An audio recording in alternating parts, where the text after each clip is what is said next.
Chapter 2859, Returning to the Eastern Continent, Demon Mist Valley, what rotten luck. We actually got teleported to a forbidden land.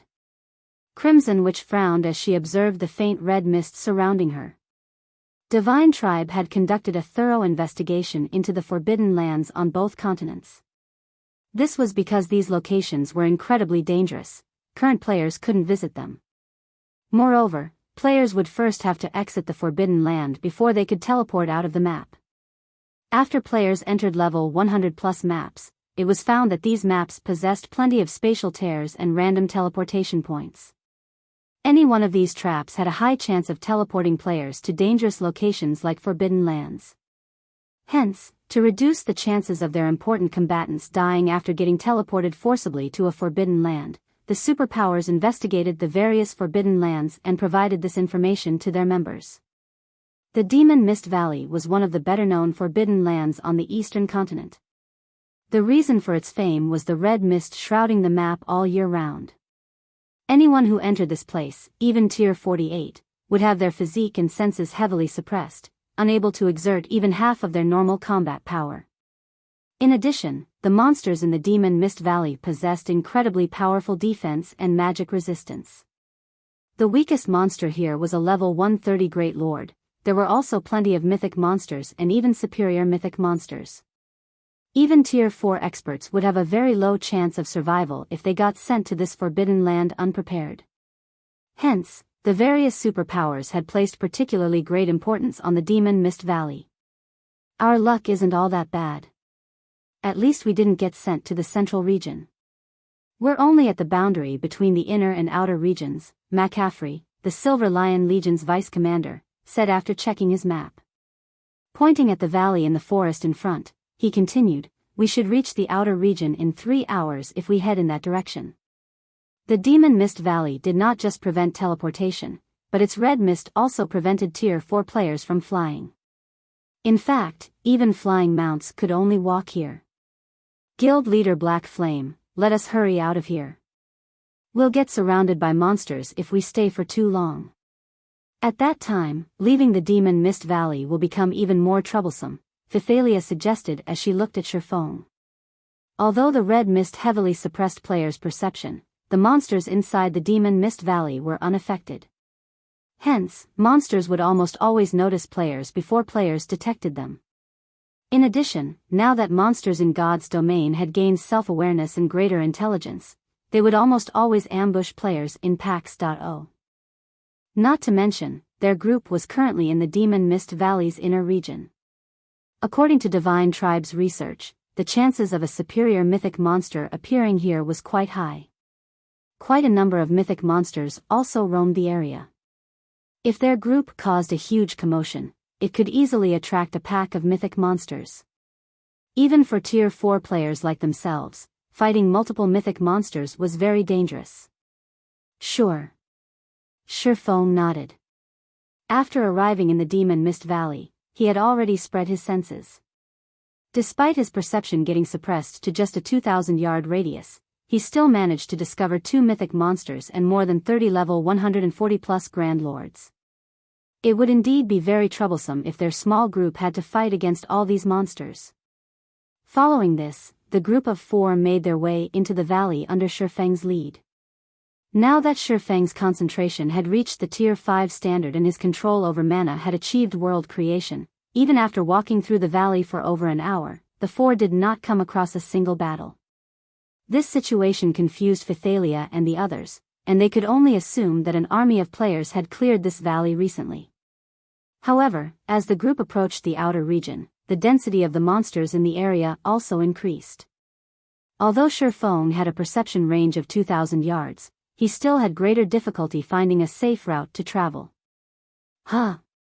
Players?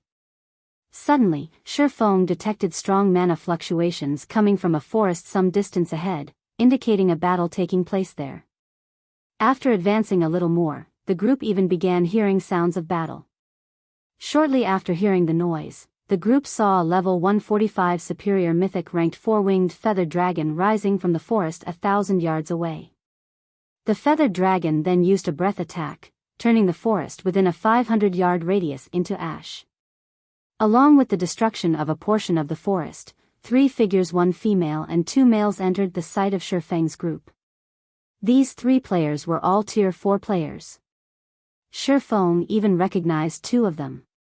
One was 16th Cloud, the second vice guild leader of Shining Tiger, the other was the assassin Sorrowful Silence. The only reason the trio managed to survive the Feather Dragon's breath attack was the Tier 4 Guardian Knight of the group. However, after taking on that breath attack, the Guardian Knight did not have much HP remaining. None of the 3 was a healer either, so the Guardian Knight could only rely on potions to heal himself.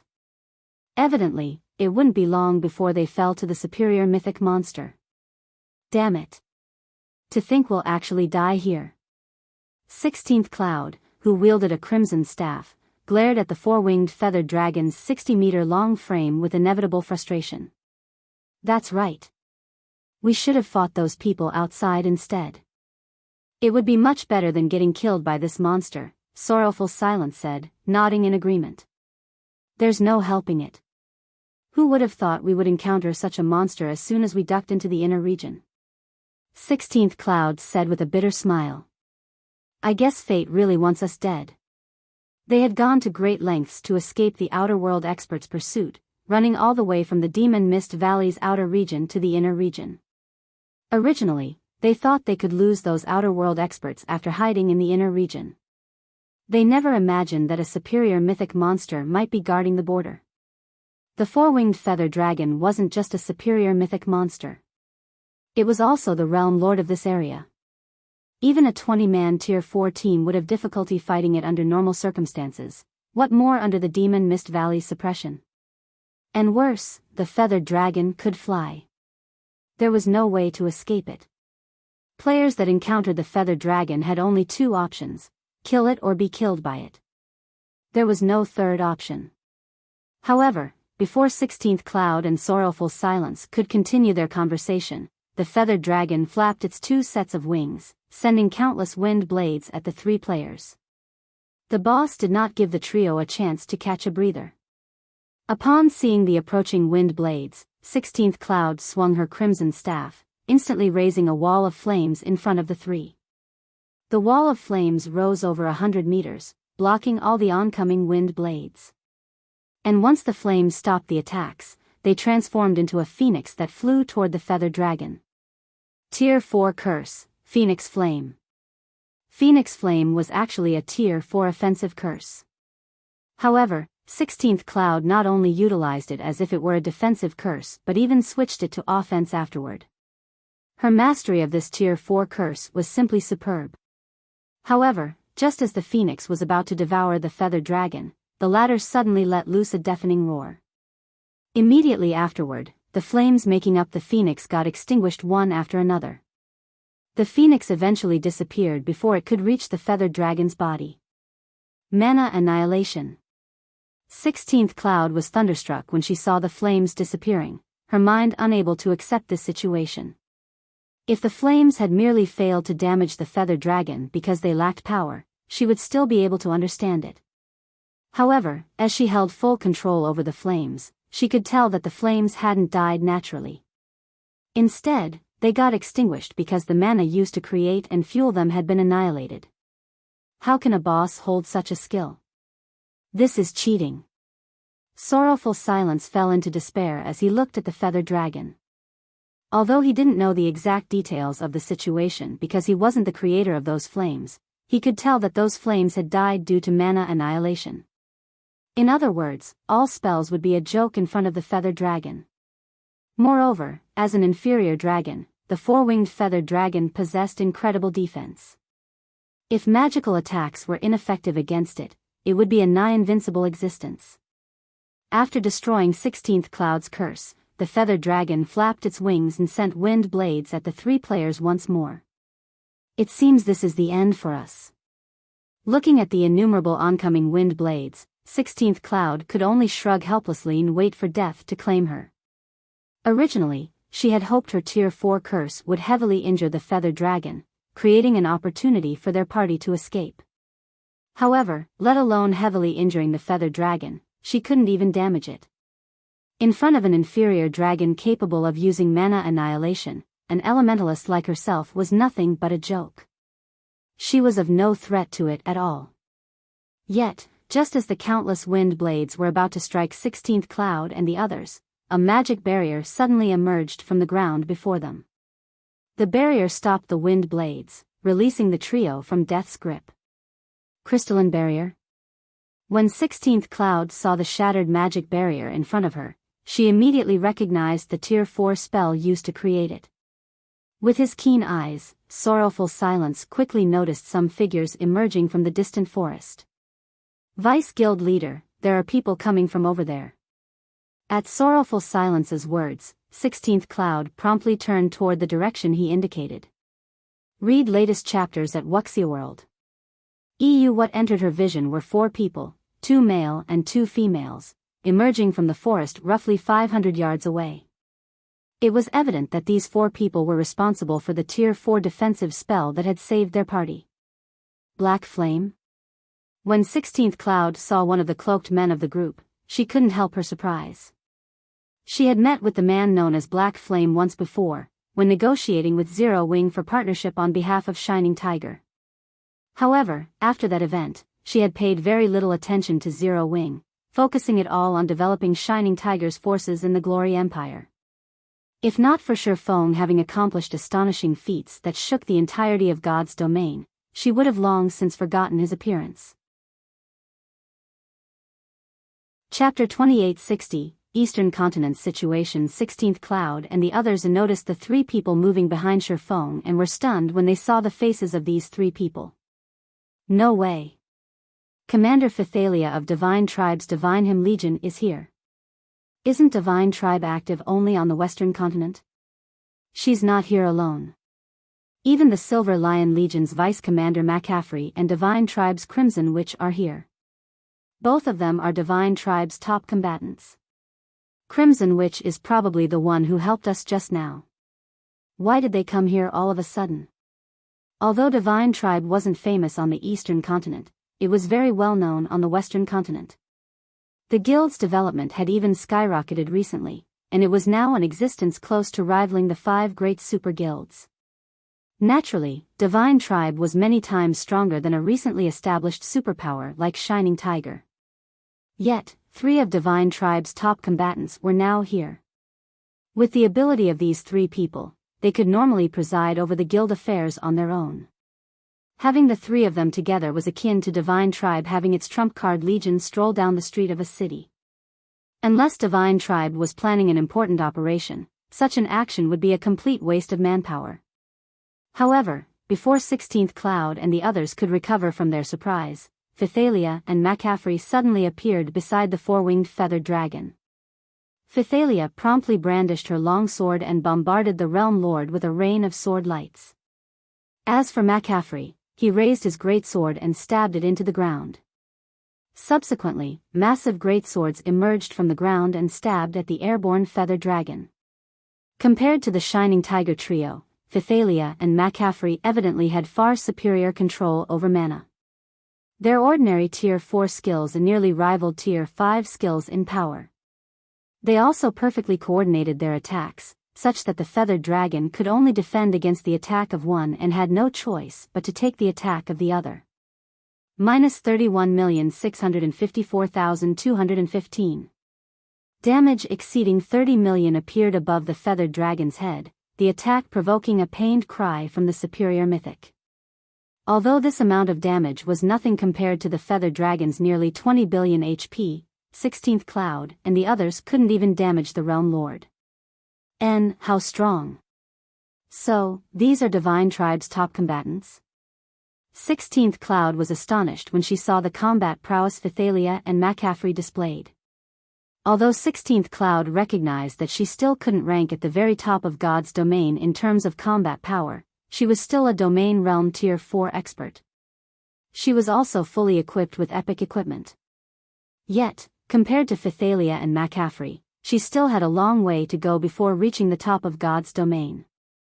However, before Shining Tiger's trio could overcome their shock from Phythalia and McCaffrey's display of power, an overbearing sword light suddenly cut through space and sliced off one of the feathered dragon's claws.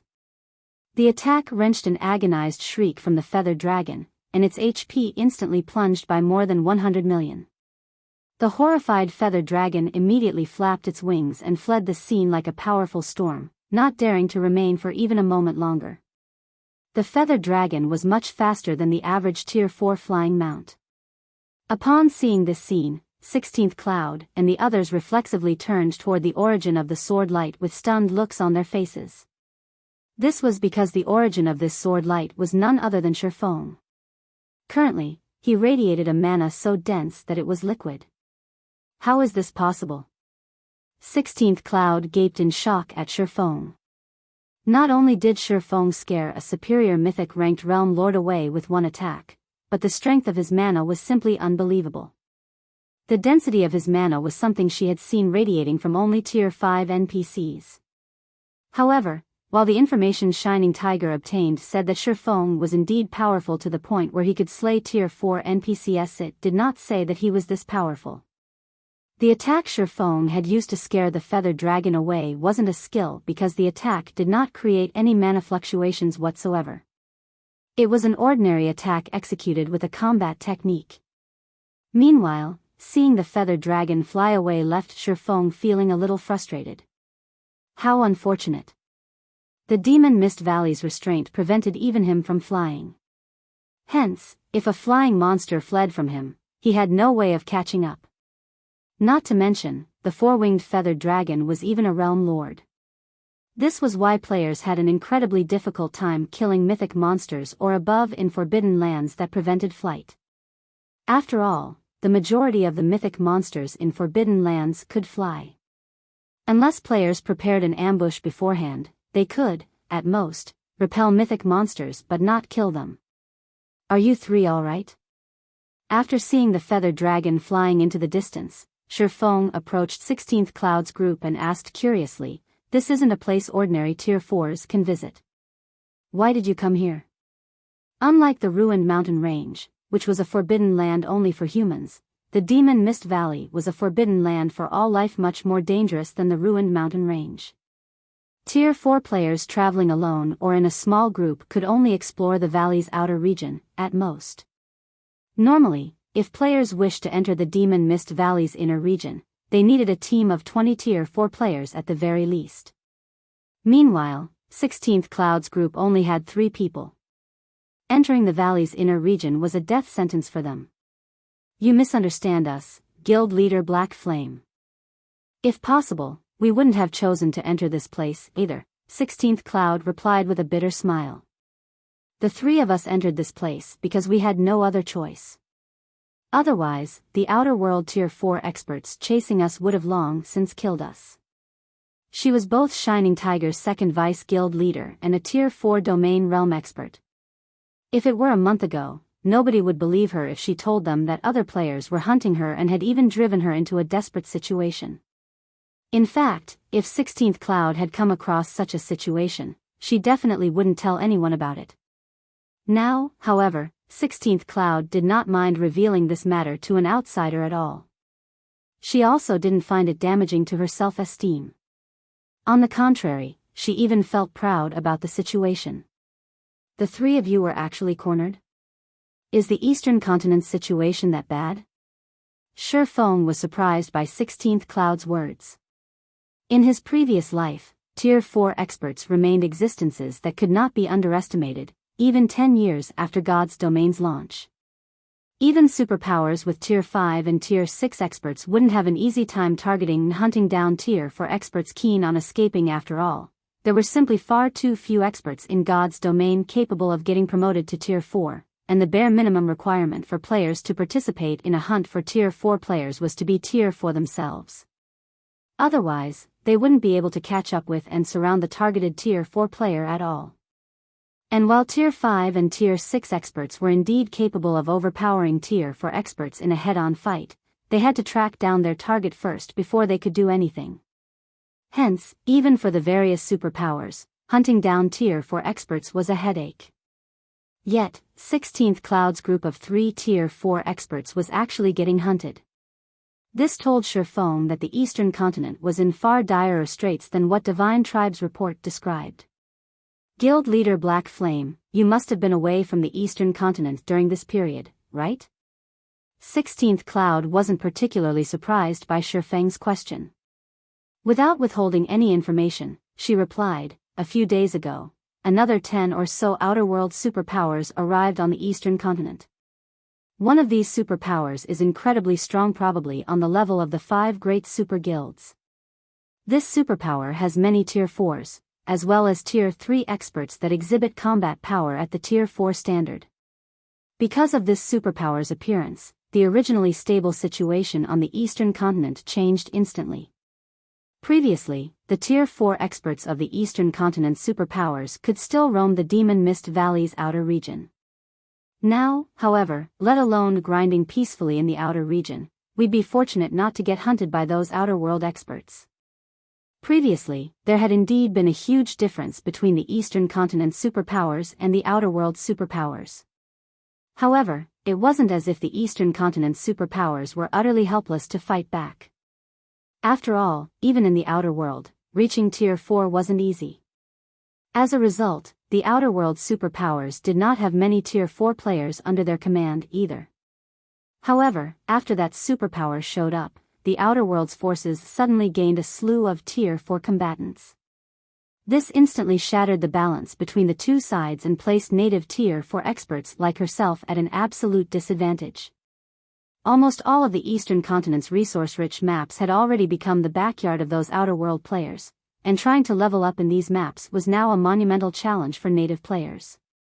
I see. No wonder you ran all the way here. Feng finally understood the situation. There were many ways in God's domain to allow tier 3 experts to possess tier 4 combat power. Besides tier 3 mana set equipment, combat arrays were more than capable of doing the job. However, combat arrays were incredibly rare, and producing them was also extremely troublesome. This was especially true when it came to the materials required. Nevertheless, so long as one managed to manufacture combat arrays capable of granting tier 3 players tier 4 combat power, one would be more than capable of dealing with tier 4 players. After all, the precondition for tier 4 players' invulnerability to Zerg tactics was that their opponents were tier 3 combatants or weaker. If a tier 4 player had to go up against a group of tier 4 players, even a tier 4 apex expert would be pushed to the brink of death very quickly. Guild leader Black Flame, if you plan on leaving the Demon Mist Valley, I'd advise you to wait here for the time being. We entered this place just recently, so those outer world experts are probably still hanging around the outer region, 16th Cloud said. Although those tier 3 experts with tier 4 combat power are strong, their resistance to the foreign energy in the environment is still at the tier 3 standard, so they can't stay in a forbidden land for too long. Judging by Feng's reactions, 16th Cloud guessed that the man had not been updated about the eastern continent situation for quite some time now. Although Feng was indeed extraordinarily strong and even had 3 powerful experts following him, his group would most likely still face a bitter battle if it had to go up against a large number of tier 4 combatants. If the 4 weren't careful, they might even end up losing their lives. At present, the wisest option would be to wait until those tier 4 combatants had left the Forbidden Land. Thank you for the warning, but that won't be necessary. Feng shook his head in response to 16th Cloud's advice. After voicing his gratitude, he promptly led Phythalia and the others out of the inner region. Read latest chapters at Wuxia World. When Feng's party of 4 had gotten several hundred yards away, sorrowful silence and the tier 4 Guardian Knight turned to 16th Cloud. What should we do now? Sorrowful silence asked. Do we wait here? Now that the 4-winged feathered dragon had fled this place, they should be safe for some time. We don't have a choice. Let's follow guild leader Black Flame, 16th Cloud replied, gritting her teeth. It might be impossible to break out of the encirclement with just the 3 of us, but with the strength of guild leader Black Flame's group, we should have a chance. 16th Cloud and the others ran after Feng's group. Chapter 2861, Natives. Demon Mist Valley, Outer Region, due to the red mist shrouding the Demon Mist Valley all year round. The Forbidden Land was very humid, abounding with lush vegetation. Unlike the plants found in the outside world, the plants here seemed self-aware as they constantly moved about slowly. This made one feel they were traversing a maze when they traveled through the valley. Damn it. Those people sure know how to run. If they'd just tamely let us kill them, we wouldn't have to suffer so much. A level 143, Tier 4 female swordsman grumbled in dissatisfaction. That might be the case, but we also have to thank these people. A level 143, Tier 4 male berserker standing beside the female swordsman said. If not for these native Tier 4 experts, we wouldn't have an opportunity to earn alliance contribution points. I guess that's true. So long as we gather a few more points, we will be able to stay in the luxury zone where those major powers stay, the female swordsman said, nodding. A hint of anticipation flashing across her eyes, she continued, I heard that the luxury zone even sells drugs that extend one's lifespan. We can also use the extra points we earn to exchange for those drugs. I've heard about them too. Normally, those things are reserved for the upper-class young masters and young ladies. Ordinary people like us have no chance to touch these things, said a middle-aged man who was a level 145, Tier 4 elementalist. Now, though, those major powers have no choice but to ask professionals like us for help to take over this backwater world. It's a pity that the natives here are too inferior. Their control over mana, skills, and spells is terribly clumsy. If they were a little better, we would have more targets to hunt and more points to earn. As these Tier 4 players were chatting merrily, a party of players was eyeing them with contempt. These mercenaries really know how to dream. Do they think they can exchange for those life-extending drugs so easily? Jade Leaf commented as she looked at the bragging Tier 4 experts in disdain. Even our guild has trouble getting our hands on a few bottles, yet they think mercenaries like them can exchange for some? Jade, you can't say that. If we don't provide these people with some benefits, how would we get them to work for us? Awakened Abyss said, smiling. Moreover, thanks to this operation, we also get to exchange for those precious life-extending drugs without limit this time. This is a rare opportunity from the higher-ups. In the world they lived in, life-extending drugs were incredibly precious items. Even children of major families like themselves had great difficulty getting their hands on a bottle. However, they could now use the alliance contribution points they earned from killing native Tier 4 experts to exchange for these drugs, a precious opportunity, even for them. After all, who wouldn't want to live a longer life? Before Awakened Abyss could continue speaking, a level 144, Tier 4 ranger suddenly approached him in a hurry. Commander, we found traces of a group of people. These should be auras left behind by natives, the ranger reported in a quiet tone. 3 of the auras belong to the 3 people we were pursuing earlier. Good. Gather everyone for an ambush. Awakened Abyss commanded with a smile. So long as we kill them once, we'll see how Shining Tiger will continue bringing their members here to grind. The main reason the Eastern Continent's native superpowers continued to survive was their Tier 4 experts leading teams into Forbidden Lands to grind. Killing the native superpowers Tier 4 experts once would be more than enough to deal a heavy blow to the native superpowers, especially if the death penalty players suffered were increased. While EXP meant very little to Tier 4 players, it was a different story for weapons and equipment. If Tier 4 experts suddenly lost 2 or 3 pieces of their equipment, the native superpowers would definitely suffer heartache. It would also be very challenging for these native Tier 4 experts to recover from their losses. Understood. At Awakened Abyss's command, the ranger promptly contacted the other members of their hunting group to gather at the specified ambush point. In a woodland in the Demon Mist Valley's outer region. If we continue running in this direction for another 4 to 5 hours, we should be able to leave the Demon Mist Valley, 16th Cloud said excitedly as she pointed at a mountain range looming in the distance. The Demon Mist Valley's terrain continuously changed. The one constant in this place was the mountains. Meanwhile, the distant mountain range was none other than the one 16th Cloud's party had passed through to enter the Forbidden Land. The sight of this same mountain range meant that their journey was nearing its end. Once they left the Demon Mist Valley, they could teleport to safety using a return scroll. At that time, the outer world invaders wouldn't be able to chase them. Sorrowful Silence and the Tier 4 Guardian Knight also grew excited when they saw the distant mountain range. The three of them had been inflicted with a curse that drastically increased the death penalty they suffered and would randomly resurrect them within the Forbidden Land. Previously, they thought that they no longer had any hope of surviving this ordeal. Now, their hopes were rekindled. It would have been incredibly difficult for their party of three to escape the outer region by themselves. After all, the outer region had not only outer world players hunting them but also powerful monsters roaming everywhere. If they got entangled with monsters for too long, the resulting commotion would definitely attract the outer world players to them. However, when following Feng's party of four, they actually did not encounter a single monster. It was as if those monsters had vanished from the map. They had to marvel at Feng's party's heaven-defying luck. Now, all they needed to do was run to that distant mountain range. After that, they would be able to fly freely in the sky like birds. However, when the seven arrived at the foot of the mountain range, a magic barrier suddenly enveloped them. Given its 1,000-yard radius, one could easily tell that it was at the master standard.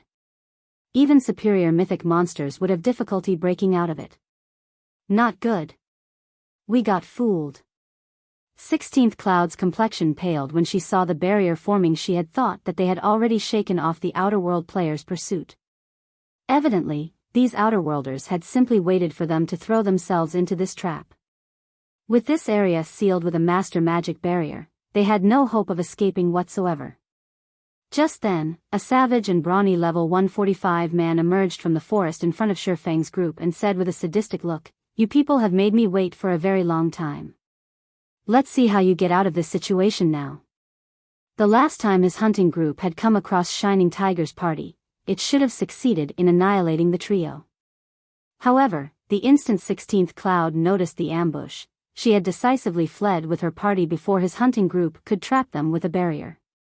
This time, his hunting group had discovered traces of 16th Cloud's party early and managed to discern where the party was heading. And with this information, his hunting group could easily set up an ambush. At this time, 16th Cloud couldn't help looking at Feng with guilt. Guild leader Black Flame, this is all my fault. If I had suggested we take another exit, they wouldn't have caught us. The Demon Mist Valley didn't have just one exit. Had they chosen any of the other exits instead, they wouldn't have gotten trapped. Vice Commander Cloud, you don't need to blame yourself, Feng said, shaking his head. After all, I was the one who asked you to find the nearest exit. Even if you didn't guide us, we would have had to clean up these hindrances sooner or later. Upon hearing Feng's words, the approaching brawny man automatically frowned. Read latest chapters at Wuxia World. EU, clean up us hindrances? What big words you have there. Commander Eagle, why are you wasting time speaking with these people? These ignorant natives just don't know how large the gap between them and us is. Let's just get rid of them now. Feng's words enraged the outer world players surrounding his party. In their opinion, the residents of this god's domain were no different from natives living in an undeveloped wilderness. Yet, these natives weren't kneeling and begging them for mercy but even treating them like annoying flies. Such arrogance was beyond salvation. However, while the outer world hunting group's 30+ Tier 4 experts and 100+ Tier 3 experts were raising a ruckus, the brawny man leading them turned his gaze toward Awakened Abyss's group. Commander Abyss, you're finally here. May I know if your group will be taking action, or will you leave it to us? Chapter 2862, Hunter? Or Hunted? Quasi-Eagle's words agitated the Tier 4 experts around him so much that they wished they could charge forward and finish off the 7 native players in front of them immediately. Currently, the Alliance's price for native Tier 4 experts was 300 contribution points per kill. If a curse was used on the kill, they would receive 1,000 points. These prices represented a fortune, even for the luxury zone's residents, let alone residents of the commoner zone like themselves. If converted into income, 1,000 Alliance contribution points were equivalent to 10 years of salary for an ordinary person living in the luxury zone. Indeed, the Interstellar Alliance's bounty for native Tier 4s was that high. This demonstrated the Interstellar Alliance's determination in acquiring this god's domain. More importantly, Alliance contribution points could be exchanged for money but not vice versa. Meanwhile, Alliance contribution points could be used to exchange for many items and resources that normally could not be bought with money. Hence, the 7 Tier 4 players in front of them were basically walking treasure troves. Even if they split the points among their group, they would still earn a significant income. However, Awakened Abyss did not respond to Quasi-Eagle's question. Instead, he stared at the group of native players in front of him. More precisely, he was looking at the cloaked man standing at the head of this group. Despite being surrounded by over 100 Tier 4 combatants and suppressed by a master magic array, this cloaked man remained incredibly calm. Guild leader Black Flame. You've really made me search for you. Awakened Abyss ignored everyone around him, focusing solely on Feng, the words he uttered carrying endless rage and killing intent. Although Awakened Abyss had eventually gotten rescued from Sky Spring City's prison, his reputation in the guild had still plummeted. As a result, despite being one of the guild's top 3 talents, he had no choice but to complete a bunch of meaningless missions, such as hunting down Shining Tiger's Tier 4 experts. Hence, Awakened Abyss bore deep hatred for Feng. Only, after the world passage opened, he had not obtained any information on Feng's whereabouts, so he had no opportunity to reclaim his honor. However, Feng ignored Awakened Abyss's anger and hatred entirely. Looking at the young man, Feng said calmly, "So, it's Commander Abyss of 100 Ghosts. It seems you've improved a lot since we last met." Awakened Abyss was evidently much stronger than when Feng saw him in Sky Spring City. The young man had not only reached level 145 but even broken through the 100% threshold of his mana body. His mana body's completion rate definitely rivaled Phythalia's. Most importantly, aside from sporting epic set equipment, Awakened Abyss also had 3 fragmented legendary items on him. Given that he was at the domain realm and had gotten far in the realms of truth, the combat power he could display was most likely superior to the average Tier 4 NPCs. That's right. This is all thanks to you, Guild Leader Black Flame. Awakened Abyss gnashed his teeth at Feng's words. Since we had the fortune of meeting today, how about we, 11? Just as Awakened Abyss was about to propose a duel, Jade Leaf hurriedly tugged his sleeve and said quietly, "Abyss, don't mess around. His strength has already reached monstrous levels. Moreover, the Elder told you that now still isn't the time for us to make an enemy of Black Flame." Awakened Abyss had been imprisoned in Sky Spring City, so he had not witnessed the battle outside the Secret Covenant Tower. Back then, not only did Feng single-handedly slay hundreds of weakened Tier 4 foe Saint Saboteurs as if he was cutting up a bunch of vegetables, but he also revealed extraordinary trump cards. Feng also possessed an incredibly powerful mana domain. When he deployed his mana domain, none of the foe Saint Saboteurs managed to exhibit more than half of their usual combat power. While one of the reasons Wind Shadow had chosen to surrender to Zero Wing was indeed the mobile fortress's threat, a larger part was Feng's trump cards. Hence, he had chosen to surrender and compensate Zero Wing. Although their hunting group currently had a significant advantage in numbers and even had a master magic array suppressing Feng, Jade Leaf still couldn't see their group having any chance of victory against Feng's party. At Jade Leaf's reminder, Awakened Abyss gradually cooled down.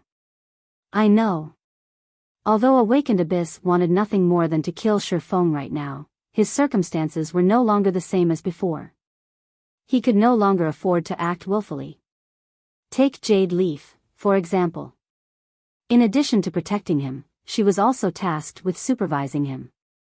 If Awakened Abyss dared defy Windshadow's command and Jade Leaf reported his disobedience, it wouldn't matter whether he managed to kill Feng or not, nothing good would come of it. In fact, he might get even more marginalized in the guild. After Awakened Abyss finished his conversation with Jade Leaf, he turned to Quasi-Eagle. "Commander Eagle, remove the barrier. We're leaving." At Awakened Abyss's words, Quasi-Eagle and the other Tier 4 experts of the hunting party were all stunned. What's going on? 16th Cloud also goggled in shock. She couldn't understand why the situation had taken such an unexpected turn. While she wasn't aware of the history between Awakened Abyss and Feng, she could tell from the anger and hatred Awakened Abyss had displayed towards Feng a moment ago that Awakened Abyss wouldn't let them go.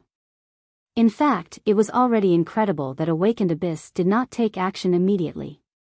Yet, Awakened Abyss was now saying to let them go. If not for her clearly sensing the resentment Awakened Abyss radiated, she would even suspect that Awakened Abyss had merely been feigning anger before and that he actually had an excellent relationship with Feng. Let alone 16th Cloud, even Feng found this situation surprising. He couldn't help wondering if Awakened Abyss had blown a fuse or two in his brain from his previous outburst and had a slip of the tongue. Commander Abyss, what are you saying? Looking at Awakened Abyss in confusion, Quasi-Eagle asked, we've expended so much manpower and resources to hunt them down, yet you want us to just release them? It wasn't easy to hunt down and surround the native superpowers Tier 4 experts, who were now operating very cautiously. If it were before, they would have required a team of only a dozen or so Tier 4 combatants to hunt down a handful of native Tier 4s.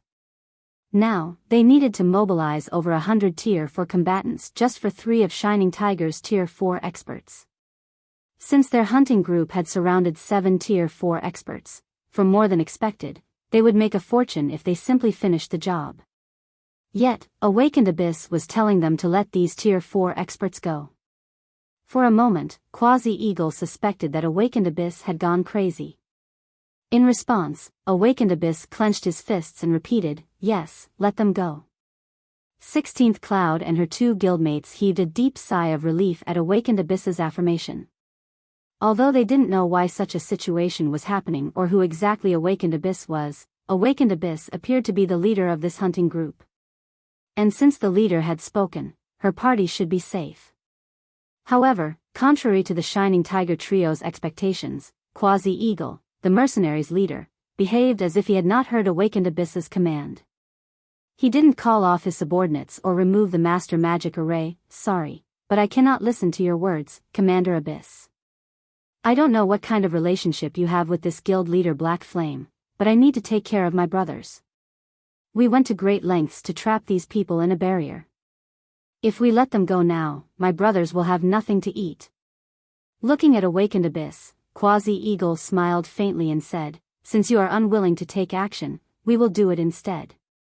If you can't bear to watch, you can shut your eyes and stand aside. I promise we won't let your friends suffer and will finish the battle quickly. I support you, boss. Commander Abyss, even if you're the leader, you have to ask our weapons first whether we agree with your commands. That's right. Commander Abyss, if you can't bear to attack your friend, just stand aside. The other mercenaries promptly voiced their agreement with Quasi-Eagle. Players like them relied on bounties to make a living.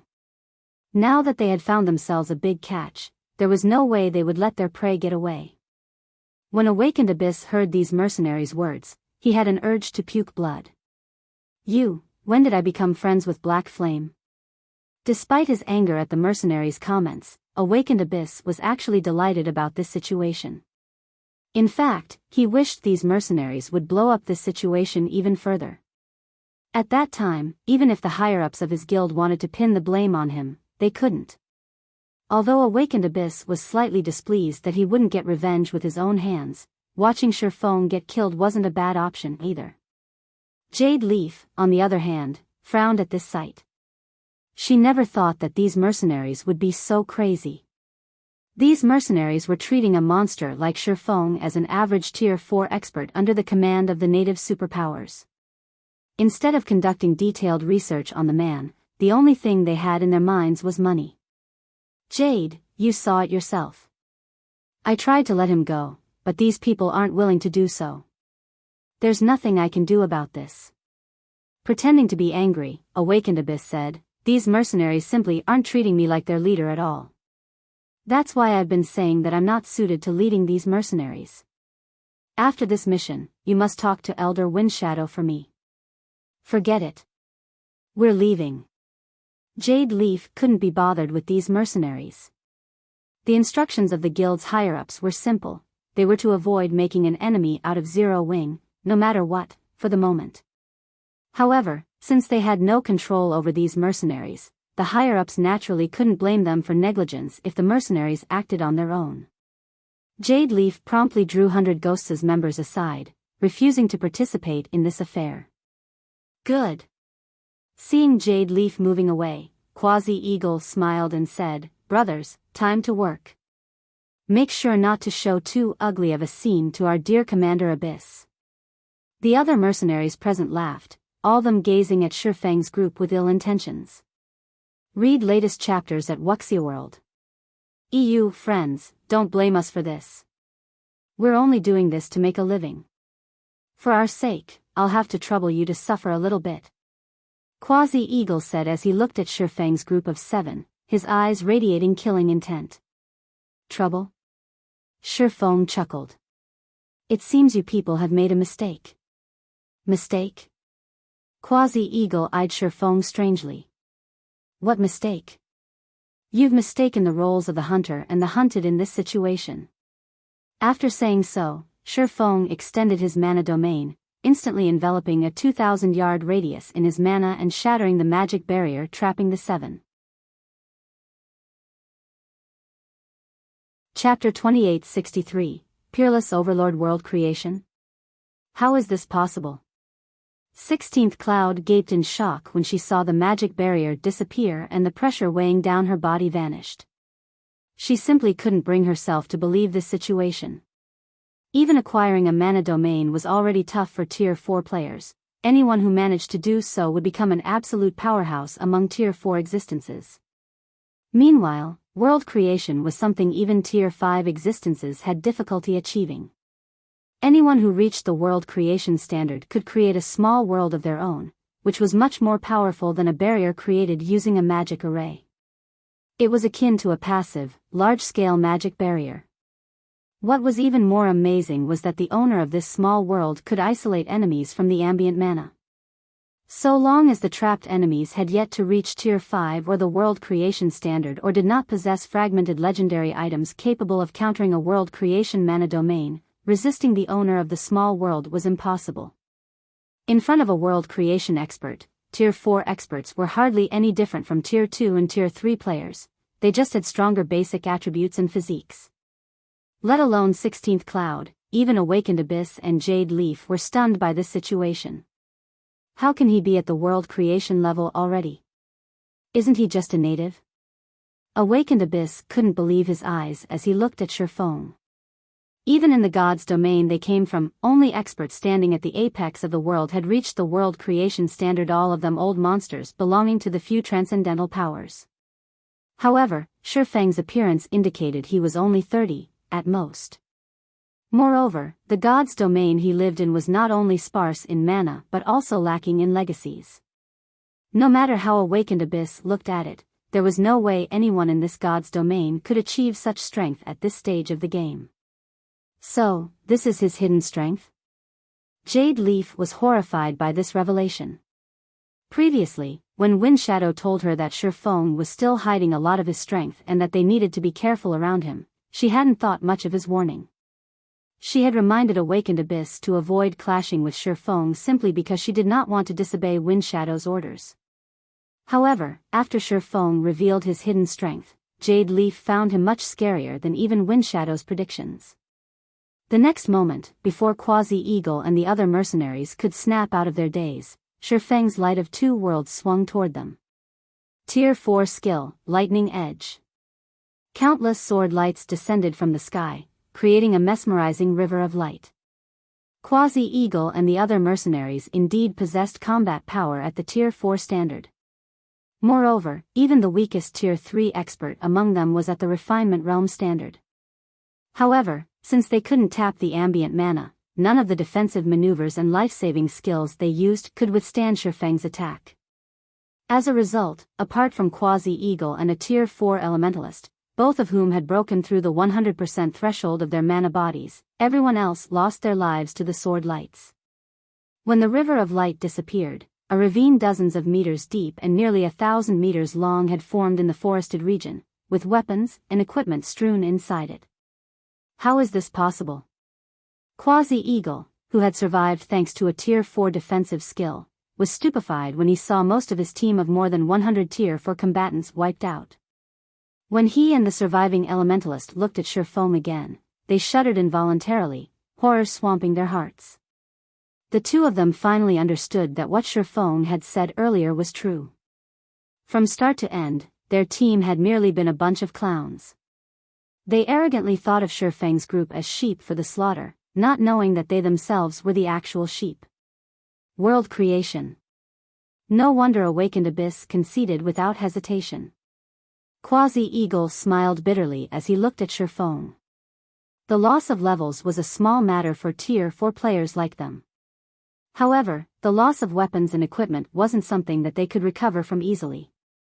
"Boss, what should we do?" the level 144, Tier 4 male elementalist asked Quasi-Eagle in a panic. "There's no way we can get away from him inside this small world. We also can't fly inside the Demon Mist Valley." Once a world creation expert unleashed their mana domain, escape was impossible, especially for players like themselves. At the elementalist's question, Quasi-Eagle gritted his teeth and said to Feng, "Friend, my brother and I surrender. We are willing to compensate you with 2 pieces of top-tier epic equipment for each of us. What do you think?" Quasi-Eagle's proposal surprised Awakened Abyss and the other 100 Ghosts members. The commander of the Wild Hunt mercenary group was considered above average among the Tier 4 experts in their god's domain. For him to actually bow down to another was simply unbelievable. Quasi-Eagle was known to be a ruthless person in their god's domain. He had once gone up against a guild all by himself. Despite getting killed more than a dozen times, he still did not give up clashing with the guild. Eventually, the guild in question suffered a major loss in a guild war. And with Quasi-Eagle incessantly targeting the guild's experts, the guild had no choice but to concede and provide all sorts of compensation to Quasi-Eagle to put this feud to rest. This incident had spurred Quasi-Eagle's rise to fame. He had then gone on to establish the present Wild Hunt mercenary group, which had a reputation as a pack of mad dogs in their god's domain. Yet, Quasi-Eagle was actually taking the initiative to admit defeat after suffering such a small setback. How could Awakened Abyss and the others not find this situation surprising? Unfortunately, Feng showed no interest whatsoever in Quasi-Eagle's proposal. 3 pieces. We'll pay 3 pieces of epic equipment each. Quasi-Eagle said, gritting his teeth. Even if you kill us, the most we will drop is 2 items each. Top-tier epic equipment is rare even in the present god's domain. This is definitely a worthwhile transaction for you. Normally, Quasi-Eagle wouldn't have minded getting killed. However, he currently had a precious treasure on his person, and it had a certain chance of dropping upon death. It was precisely thanks to this treasure that he had managed to break through his mana body's 100% threshold. Meanwhile, this was only the tip of the iceberg of what this treasure had to offer. Although he didn't know what exactly this treasure was, since it had such an ability, it was definitely more valuable than even fragmented legendary items. He naturally wouldn't dare bet on the chance that it wouldn't drop. Hence, he endured the humiliation of surrendering. However, before Quasi-Eagle could finish speaking, Feng had already slashed out with the abyssal blade. First sword, light shadow. You lunatic. When Quasi-Eagle and the elementalists saw the towering greatsword descending toward them, they promptly activated another life-saving skill. The two of them then fled in different directions, neither daring to receive the descending greatsword. They could clearly sense the frightening power the illusory greatsword carried. This attack was most likely much stronger than even that of superior mythic monsters. Receiving it would be suicide. 1 slash. 2 slashes. 3 slashes. As Quasi-Eagle and the Tier 4 elementalist used up one life-saving skill after another, Feng executed light shadow time and again. After 5 consecutive slashes, Quasi-Eagle and the elementalist finally fell to the illusory greatsword and transformed into ashes, each of them dropping 2 items as they died. This scene rendered Awakened Abyss and Jade Leaf speechless for a long time. So, this is the power of world creation? 16th Cloud similarly found herself at a loss for words when she saw Quasi-Eagle getting killed in just a few moves. Read latest chapters at Wuxia World. Her party of 3 had previously clashed with the mercenary commander. Despite the 3 of them working together to fight him, they were still at a disadvantage. Yet, Feng had overwhelmed Quasi-Eagle and another Tier 4 expert, who had also broken through the 100% threshold of his mana body, so much that the two couldn't even retaliate. Afterward, Feng collected the loot from Wild Hunt, then glanced at 100 Ghosts' group. Awakened Abyss and the dozen or so Tier 4 experts around him shuddered involuntarily. A few of them even stumbled 2 steps back. Feng turned to 16th Cloud and the others. Let's go. Leaving behind the petrified members of 100 Ghosts, Feng led 16th Cloud and the others straight out of the Demon Mist Valley. Chapter 2864, Astonishing Zero Wing, He's Finally Gone. Jade Leaf heaved a deep sigh of relief when Feng's group disappeared into the distance. Previously, she thought that Feng would take action against them. Although they weren't afraid of getting killed, losing equipment would still impact them to a certain extent. Black Flame. Awakened Abyss glared at the distant sky. Just you wait. I'll get back at you one day. Although Feng was indeed powerful, he wasn't an invincible existence. This was especially true in the War of Worlds. Let alone Tier 4 world creation experts, even Tier 5 NPCs were incapable of stopping their invasion. Otherwise, so many kingdoms on the eastern continent wouldn't have fallen so soon after the War of Worlds began. Now, while it might seem like both sides had reached a balance, they were merely accumulating their strength. Moreover, it wouldn't be long before the next large-scale operation began. Abyss, you'd better not mess around. Black Flame is much scarier than we initially expected. If you disrupt the Alliance's plans, even Elder Windshadow won't be able to protect you, Jade Leaf warned. What we need to do now is notify the Elder about Black Flame as soon as possible. Although a peerless overlord like Feng couldn't affect the overall situation of the war between the two gods' domains, he could still affect the outcome of some war theaters. I know. Awakened Abyss nodded. After this operation, I'll return to headquarters and apply for a trial slot. You'll apply for the trial now? Isn't it too soon? Jade Leaf asked in surprise. The god's domain they came from was different from this god's domain. Their world had plenty of legacies. One of the more valuable legacies 100 Ghosts possessed was an ancient trial, and the entry slots for this trial were generally reserved for the guild's top talents. However, while this ancient trial could provide significant growth to players, it also came with significant risks. Failure would put players' souls into a weakened state for a long period. Moreover, every top talent in the guild had only one opportunity to challenge this trial. If I can improve my strength now, I can earn more contribution points in the upcoming war. So long as I accumulate enough points, I can just exchange for another trial slot. Awakened Abyss had long considered challenging the ancient trial. The Interstellar Alliance was adamant in acquiring the Eastern Continent, hence, it had offered incredibly lavish rewards to those willing to contribute to this cause. With his status as one of 100 Ghosts' peerless geniuses, acquiring another slot for future use wouldn't be difficult so long as he made enough contributions in the war. His only problem was that he needed to achieve world creation in this trial. Previously, Awakened Abyss had only heard rumors regarding the strength of world creation, but he hadn't known exactly how powerful the ability to create a small world was. However, after seeing Feng's battle, he finally understood the power of world creation. This was why he had decided to challenge the trial ahead of time. Arctic Canyon, Zero Wing City.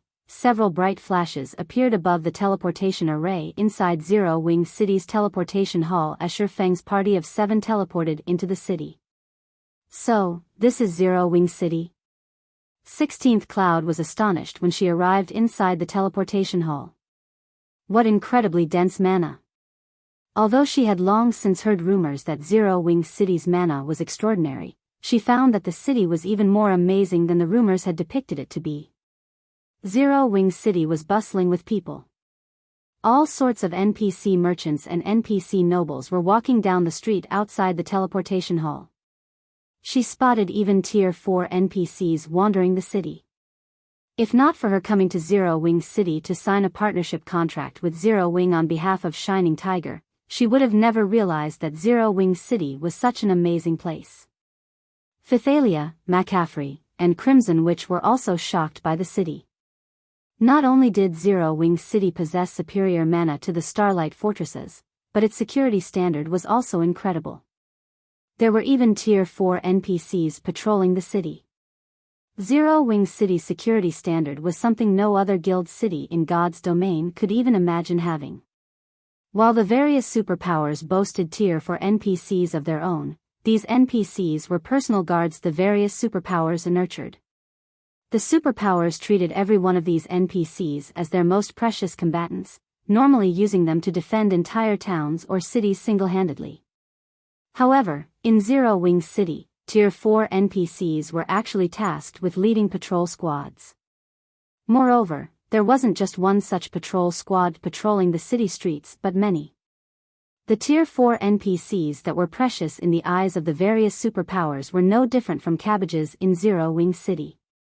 Feng, though, did not find this situation particularly surprising. Zero Wing City was currently the only main guild city in God's domain. It was even situated in the Arctic Canyon, a high-level neutral map. The number of Tier 4 NPCs seeking to develop themselves here would naturally be significant. Hence, Zero Wing City could recruit a group of Tier 4 NPCs to serve as soldiers. Not to mention, Zero Wing City's mana environment rivaled that of the ancient God's domain, making the city even more attractive to Tier 4 NPCs. After all, if one wished to develop themselves further, one would need to improve one's understanding of mana. However, Feng had to admit that Zero Wing City had truly made significant progress while he was gone. Not only had the strength of the city's NPC soldiers improved, but even the players occupying the city had grown stronger. Now, the players here were all Tier 3 or above, with even the lowest leveled among them at level 136. He had even noticed quite a few Tier 4 players in the city. On the way from the teleportation hall to Zero Wing's residence, Feng had spotted more than 10 Tier 4 players, which meant that Zero Wing City was even more prosperous than the Starlight Fortress. After all, any player capable of entering Zero Wing City now was a member of either Zero Wing or one of the guild's partners, and this drastically reduced the number of players capable of entering the city. Apart from that, the number of Zero Wing's members present in the city had reached an incredible number. When Zero Wing City was first opened after its promotion to main city, only several tens of thousands of Zero Wing members had entered it. Yet, according to the information Feng received from the guild residents, there were more than 500,000 Zero Wing members in the city now. Given that one needed to be at least Tier 3 to operate around Zero Wing City, Zero Wing currently had at least 500,000 Tier 3 players under its command. This number definitely surpassed that of ordinary superpowers by a large margin and rivaled what super guilds had. Guild leader, this is our guild's latest development report, Liang Jing said with a hint of pride as she handed Feng a statistics report. Although a lot of things had occurred on the eastern continent during Feng's absence, because of the mobile fortress and 3 guild cities, Zero Wing managed to hurdle most of these problems. In fact, during the War of Worlds, Zero Wing City had practically become a shelter that all players sought to enter. Many annihilated guilds and wandering adventurer teams had chosen to join Zero Wing, which resulted in Zero Wing's member count skyrocketing. If not for resource limitations, the guild's member count would have most likely doubled by EBA now. /B amazing. Feng was astounded when he read the numbers on the report. At present, Zero Wing's total Tier 3 member count already exceeded 800,000, more than 500,000 of which were operating in Zero Wing City. The rest were operating in Stone Forest City, Silverwing City, and the mobile fortress. However, this still wasn't the most astonishing part. What was more important was that Zero Wing now had 73 Tier 4 players under its command. This number was even higher than what the average super guild had. For a moment, Feng even wondered if he had returned to the wrong guild. After all, super first-rate guilds currently had only a dozen or so Tier 4 players, with stronger ones having 20. Super guilds had only around 30 or 40. Only existences like the 5 great super guilds had over 70 Tier 4 experts. Moreover, according to Liang Jing's report, Zero Wing still had over 40 players stuck inside their respective Tier 4 legacy lands, and half of them were expected to succeed in their promotion. In other words, Zero Wing would soon have over 100 Tier 4 experts under its command. Of course, the main reason Zero Wing could produce such frightening numbers was Zero Wing City's environment. The environment here allowed players to continuously improve their knowledge of and control over mana. Looking at Feng's surprised expression, Liang Jing suggested, "Guild leader, several more outer-world superpowers arrived on the Eastern Continent recently, and some of the Eastern Continent superpowers got annihilated as a consequence. I think we should absorb the Tier 3 and Tier 4 players of these fallen superpowers. Since our income of resources has reached a bottleneck, and we can support only so many guild members with what we currently have, I wish to open Zero Wing City further. With the city's advantages, we can easily acquire even more resources. Then, we can recruit more experts into Zero Wing." Feng nodded in agreement with Liang Jing's suggestion. The War of Worlds was indeed a scary event, but it was also a good opportunity for development. This was because the moment the world passage opened, the players of the two gods' domains were enemies. Not only were players from the two gods' domains incapable of adding each other as friends, but they couldn't communicate with each other through the system either. Read latest chapters at Wuxia World. EU. In addition, players of the two worlds could kill each other without accumulating any crime value. In fact, native players would even receive gifts and EXP from killing outer-world players, albeit significantly lower EXP than the EXP awarded for killing monsters and NPCs.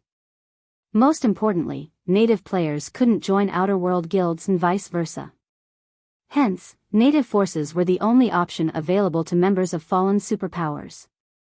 We should indeed open Zero Wing City further to the public. Smiling, Feng added, "Before that, though, we still need to do something." "We still need to do something?" Liang Jing parroted in confusion. In her opinion, Zero Wing had already done everything possible and reached its current development limit. To expand its forces further, the only option it had was to open up Zero Wing City. As for Zero Wing's other territories, developing them any further was impossible at present. "That's right." Nodding, Feng took out a document and said, "Prepare the materials on this list for me. I need them immediately." Further opening Zero Wing City to the public was a must. However, before doing so, he needed to complete the intercontinental teleportation array. With it, the city's opening would generate much better results.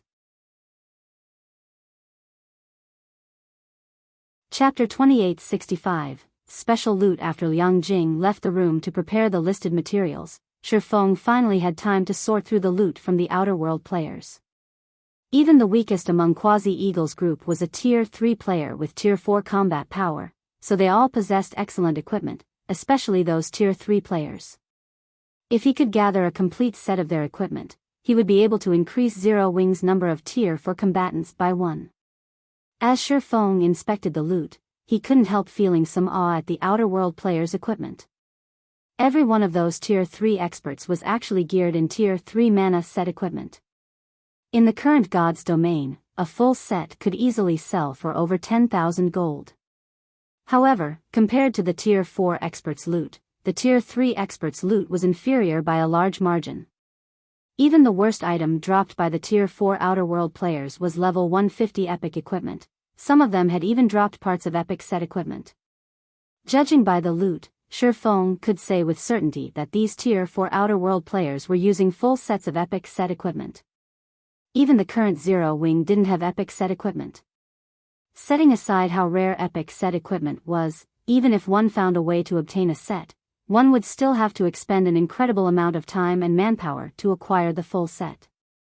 After all, there was no way to gather a full set just by killing one type of boss monster. One would have to kill multiple types of bosses. Moreover, these bosses were not guaranteed to drop the equipment one desired. In other words, if one didn't kill a large number and variety of bosses, gathering a complete set of epic set equipment would be impossible. Meanwhile, killing a bunch of level 150 mythic ranked bosses was a task that required a large number of tier 4 players. Of course, one part of an epic set equipment from the Outer World players didn't prove anything. However, Feng didn't have just one part but 5. Moreover, this was merely the loot he got from killing tier 4 experts of an Outer World mercenary group. He could easily imagine how excellent the equipment of the Outer World superpowers tier 4 experts was and how many tier 4 experts these superpowers possessed.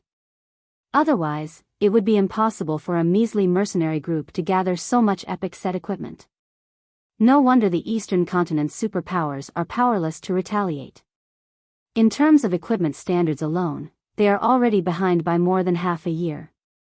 Not to mention, there is also the massive difference in the number of tier 4 experts. Feng's head ached as he looked at the items before him. Originally, he thought that the difference between Earth's God's domain and the interstellar continent's God's domain lay only in the number of tier 4 experts and combat techniques they possessed. Now, he found that there was a massive gap even in weapons and equipment. He had to admit that the threat level of the Outer World's players and forces exceeded his expectations. After all, even now, Zero Wing could manufacture only individual pieces of epic equipment. Moreover, the production volume was incredibly low since only a handful of players could make them. And worse, according to the statistics report regarding Zero Wing's tier 4 members, less than 30% of them were currently equipped with 5 or more pieces of level 150 epic equipment. The rest had only 3 or so pieces of level 150 epic equipment on average. As for epic set equipment? Dream on. Zero Wing's tier 4 experts had that many pieces of level 150 epic equipment mainly because of the Arctic Canyon. In addition, Yenya and Cleansing Whistle had returned from the ancient god's domain with a large number of level 150 epic equipment. If not for these factors, Zero Wing's tier 4 experts would be even more poorly equipped right now. However, it wasn't exactly accurate to describe Zero Wing's tier 4 experts as poorly equipped. At the very least, they were much better equipped than the native superpowers tier 4 experts. They were only inferior when compared to the Outer World's tier 4 experts. It seems I'll have to start acquiring some top-tier epic weapons and equipment once I finish setting up the intercontinental teleportation array. Otherwise, even if we have enough tier 4 experts, we still won't be able to go up against the Outer World superpowers. While it was indeed important for one to acquire legacy guidances and improve one's control over mana after reaching tier 4, that didn't mean one could just ignore one's weapons and equipment. After all, there was at least a 20% difference in basic attributes between a full set of disparate epic equipment and a full set of epic set equipment. This difference would become even more significant with amplification by skills and mana control. After Feng finished inspecting the weapons and equipment dropped, he set his sights on a shabby, crystalline statue. When he inspected the statue, though, he was stunned. An eternal item? No matter how he looked at the crystalline statue, it appeared ordinary. Yet, when he tried inspecting it, he actually failed to get any information. All he got was a bunch of unknowns. Moreover, when he carefully spread his senses around the statue, he felt an urge to devour this statue, just like when he received the World Stone from Phoenix Rain. Immediately, Feng activated Omniscient Eyes to identify the statue. Due to his mana body having reached the 120% threshold, Omniscient Eyes took less than 30 seconds to finish the appraisal. Origin Statue, Eternal Item, Effect 1, Guides the Principle of All Things. Effect 2, Indestructible Object. Guides the Principle of All Things? Feng was momentarily confused by the item description. The World Stone's description stated that it could stabilize the principle of all things. It had allowed him to log in and out of the game freely while in the ancient god's domain. However, What did the system mean by guiding the principle of all things? Just as Feng was wondering about the origin statue's function, Liang Jing contacted him. Guild leader, I've prepared the materials you asked for. I can have them delivered to the teleportation hall now. Okay. I'll head over right away. At Liang Jing's report, Feng stopped studying the origin statue in his hand. After casually storing it in his bag, he hurried to the teleportation hall to strengthen the existing teleportation array. Only with the modification could the teleportation array manipulate enough mana to connect with the Western Continent's spatial node and form a stable teleportation channel. And once a stable channel was established, easy travel between the two continents would become possible. He would no longer have to trouble himself with searching for unreliable ancient teleportation arrays. Zero Wing City, Battle Arena. The battle arena covered an area of several sports stadiums. Presently, the establishment was crowded with players, and even Tier 4 players were waiting in line to reserve a combat room. The liveliness here was even more exaggerated than the auction houses of imperial capitals. Looking at McCaffrey and Crimson Witch, who had just exited a combat room, Phythalia asked curiously, Afray, what do you think of the combat room's effects? Initially, they had visited the Eastern Continent to assist Zero Wing and deepen the relationship between Divine Tribe and Zero Wing. However, after experiencing Zero Wing City's mana, they couldn't suppress their curiosity about the effects of training in such an environment. Hence, they came to this place to sate their curiosity. After all, the battle arena was the only place in Zero Wing City that allowed players to do combat. How should I put it? After pondering for a moment and mentally sorting his words, McCaffrey said, if the Starlight Fortress's training efficiency is a 10, then this place is above 30. Isn't that too much of an exaggeration? Phythalia couldn't help feeling skeptical of McCaffrey's evaluation. Although she knew that McCaffrey was an austere person and that Zero Wing City's environment was extraordinary, McCaffrey's evaluation of the city's training effect was simply too exaggerated in her opinion. For players of their caliber, the quality of their training environment would need to be significantly better for them to see any improvements to their training efficiency. Hence, no matter how excellent Zero Wing City's environment was, she couldn't bring herself to believe that someone like McCaffrey would see his training efficiency triple. No. It's not an exaggeration. Commander Phythalia, although the mana here isn't misty, when you start manipulating the ambient mana, you'll discover that its density is actually much greater than the mana mist you find in the outside world, Crimson Witch insisted earnestly. If you fight against an expert of the same caliber in this environment, the insights you can get are on a completely different level. This is especially true for your control over mana. I really don't know how Zero Wing accomplished this. They actually managed to let a guild city have such dense mana. You can even view the operating principles of mana with such high clarity. She's right. If I can train here, I'm confident I can further improve my mana body in less than 10 days, McCaffrey said, nodding. He then looked enviously at the Zero Wing members in the building. The Divine Tribe trio had the fortune of visiting Zero Wing City only because they had followed Feng to the Eastern Continent. If not for Feng granting them access, they wouldn't have been able to enter the city. They also wouldn't have realized how astonishing the city's environment was. Meanwhile, Zero Wing's members could actually enjoy the environment here every day. How could he not envy them? At his current standard, increasing his mana body's completion rate by even 1% was incredibly challenging. Yet, in Zero Wing City, he saw the chance to improve his mana body rapidly. A glimmer appeared in Crimson Witch's eyes as she insisted, Commander Phythalia, we must recommend establishing a temporary residence in Zero Wing City to the Grand Elders and Guild Leader once we return. It doesn't matter even if we have to pay a significant price. The short-term effects might not be obvious, but the long-term benefits for the guild are absolutely unimaginable. Surpassing the 5 great super guilds might even become possible. Phythalia smiled wryly at Crimson Witch's strong recommendation. I want to, but once the intercontinental teleportation array is activated, I'm afraid it'll become difficult for Divine Tribe to secure a temporary residence. Once Zero Wing's intercontinental teleportation array began operating, So long as the two continent superpowers were not stupid, they would understand just how valuable Zero Wing City was, not to mention the extraordinary mana environment in this place. She could easily imagine how many superpowers would seek to garrison Zero Wing City at that time. No. You can't say that, Commander Phythalia. Looking at Phythalia, McCaffrey suddenly smiled and said, I heard that Black Flame lives in Yuantian City's upper zone.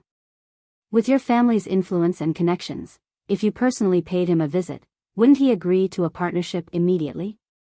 Read latest chapters at Wuxia World. EU Phythalia was a potential successor of a powerful family based in the upper zone. Her beauty and figure in the real world were also at the level of toppling nations. If she personally visited someone in the upper zone and sincerely proposed a partnership, hardly anyone in the upper zone would refuse her. Upon hearing McCaffrey's suggestion, Crimson Witch nodded in agreement. You, too. Phythalia sputtered, rendered speechless by her two companions. However, before Phythalia could say anything more, a sudden commotion came from outside the battle arena. Then, the mana in the city grew violent and irritable. When Phythalia and her companions walked out of the lobby, they promptly noticed a tower of light rising from the teleportation hall's direction. Chapter 2866, Astonishing Transformation, It's Done. Feng grew ecstatic as he took in the pillar of light rising from the teleportation array in front of him. Previously, he had indeed been certain that he could strengthen the teleportation array until it could handle enough mana to support a teleportation channel connecting the two continents. However, when he began working, he started to have doubts. After all, the teleportation channel had to span not only the distance between the two continents but also the distance between the western continent's edge and the Starlight Fortress, which was nowhere near the ocean. If the teleportation array didn't have enough mana for this additional distance, it still wouldn't connect with the spatial node in the Starlight Fortress. Fortunately, he succeeded in the end. At this time, Liang Jing called him and asked in a panic, Guild leader, did something happen on your side? A pillar of light suddenly came from the teleportation hall. Right now, everyone in the city is talking about it, thinking that something big happened there. The teleportation hall was an important economic resource for Zero Wing City. At the same time, it was the foundation of the city's prosperity. In the absence of a guild residence and the teleportation array, players could only run to the distant Arctic Canyon. If this were to happen, Zero Wing's partner forces and their members would definitely be less enthusiastic about visiting Zero Wing City. Relax. Everything's fine, Feng said, chuckling. I just completed the teleportation array connecting the two continents. From now on, we can freely teleport to the western continent from the teleportation hall, and there won't be any restrictions on time or head count. We can freely teleport to the western continent? Liang Jing was momentarily stunned, her mind failing to process Feng's words. Her eyes were wide with disbelief as she looked at Feng's face on the screen. Before the World Passage's activation, connecting the two main continents held great importance only in terms of trade. However, after the World Passage opened, battlefields appeared all over the eastern continent, and massacres became common out in the wild. Due to the chaos and constant threats, many of the eastern continent's powers and players sought to develop on the western continent. Unfortunately, there was a limited number of ancient teleportation arrays on the eastern continent. Even among the superpowers, very few could travel between the two continents. Moreover, even these few superpowers could transport only a small number of elites at a time. Now, Feng was telling her that Zero Wing City's teleportation hall could facilitate travel to the western continent without any restrictions. How could she possibly believe this? If news of this matter were to get out, a tsunami of players would flood Zero Wing City within a day. This function would overturn the situation on the eastern continent. It was game-changing. Yes. Didn't you propose to open Zero Wing further? Smiling, Feng said, now that the intercontinental teleportation array is completed, you can announce to the public that Zero Wing City will be fully open to the public starting today. Our partner and subordinate forces will enjoy a 70% discount on all teleportations. Originally, he had not intended to fully open Zero Wing City so soon. However, the city's development was astonishing, hitting a bottleneck already. To further spread Zero Wing's influence, he could only fully open Zero Wing City to the public. In this way, Zero Wing could attract an ocean of wealth and resources to Zero Wing City, as well as more expert players to the guild. Fully open the city? Guild leader, isn't this a little too soon? Liang Jing panicked at Shi Feng's words. Zero Wing City's present environment and security standards are already enough to drive many players and superpowers wild. Once news that our teleportation hall is connected to the Western continent spreads, we will definitely become a thorn in the eyes of all forces on the Eastern continent. Even the Outer World's forces will probably go nuts over Zero Wing City. Liang Jing didn't even need to think about what would await Zero Wing City if the city were fully open to the public. It would definitely spark massive changes in the entire Eastern continent, no, the entire God's domain. The intensity of the changes would not be the slightest bit inferior to the World Passage's activation. At that time, Zero Wing would become the focal point of the entire God's domain even if it tried to maintain a low profile. With access to such frightening resources and influence, Zero Wing would soon grow into an existence that could surpass even the 5 great super guilds combined. This definitely wasn't an outcome any superpower native or outer world would be willing to see. Hence, as long as news of Zero Wing City's full opening spread, Zero Wing would become the common enemy of all native and outer world superpowers. While Zero Wing had recently grown significantly, it definitely couldn't go up against so many superpowers simultaneously. Not to mention, the outer world superpowers were existences that had successfully destroyed more than a dozen kingdoms. Moreover, the number of Tier 4 NPCs a kingdom commanded far exceeded Zero Wing's number of Tier 4 experts. The royal capitals of NPC kingdoms had stronger defenses than Zero Wing City, yet these cities had still fallen in the end. Of course, a large part of why these kingdoms had fallen was the outer world's NPC forces. However, nobody could say for certain that the Outer World's players couldn't guide or cooperate with the Outer World's NPC forces to target Zero Wing. Naturally, Shi Feng understood Liang Jing's concerns. In an earnest tone, he explained, "I understand, but this is a problem we will have to face sooner or later. Thus, we should strike while the iron is hot and strengthen Zero Wing in one fell swoop. If we succeed, we'll have a much better chance at contending with the native and outer world superpowers." Previously, 16th Cloud had provided him with plenty of information regarding the outer world's various forces. Hence, he understood that the main reason the Eastern continent had yet to fall completely was that only a small portion of the outer world superpowers and NPC forces had crossed the world passage. However, as more time passed, more outer world NPC and player forces were bound to arrive on the Eastern continent. Eventually, Zero Wing would have to go up against these outer world forces.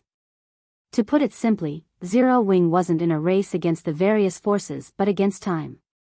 Under these circumstances, the guild would naturally be better off developing as quickly as possible.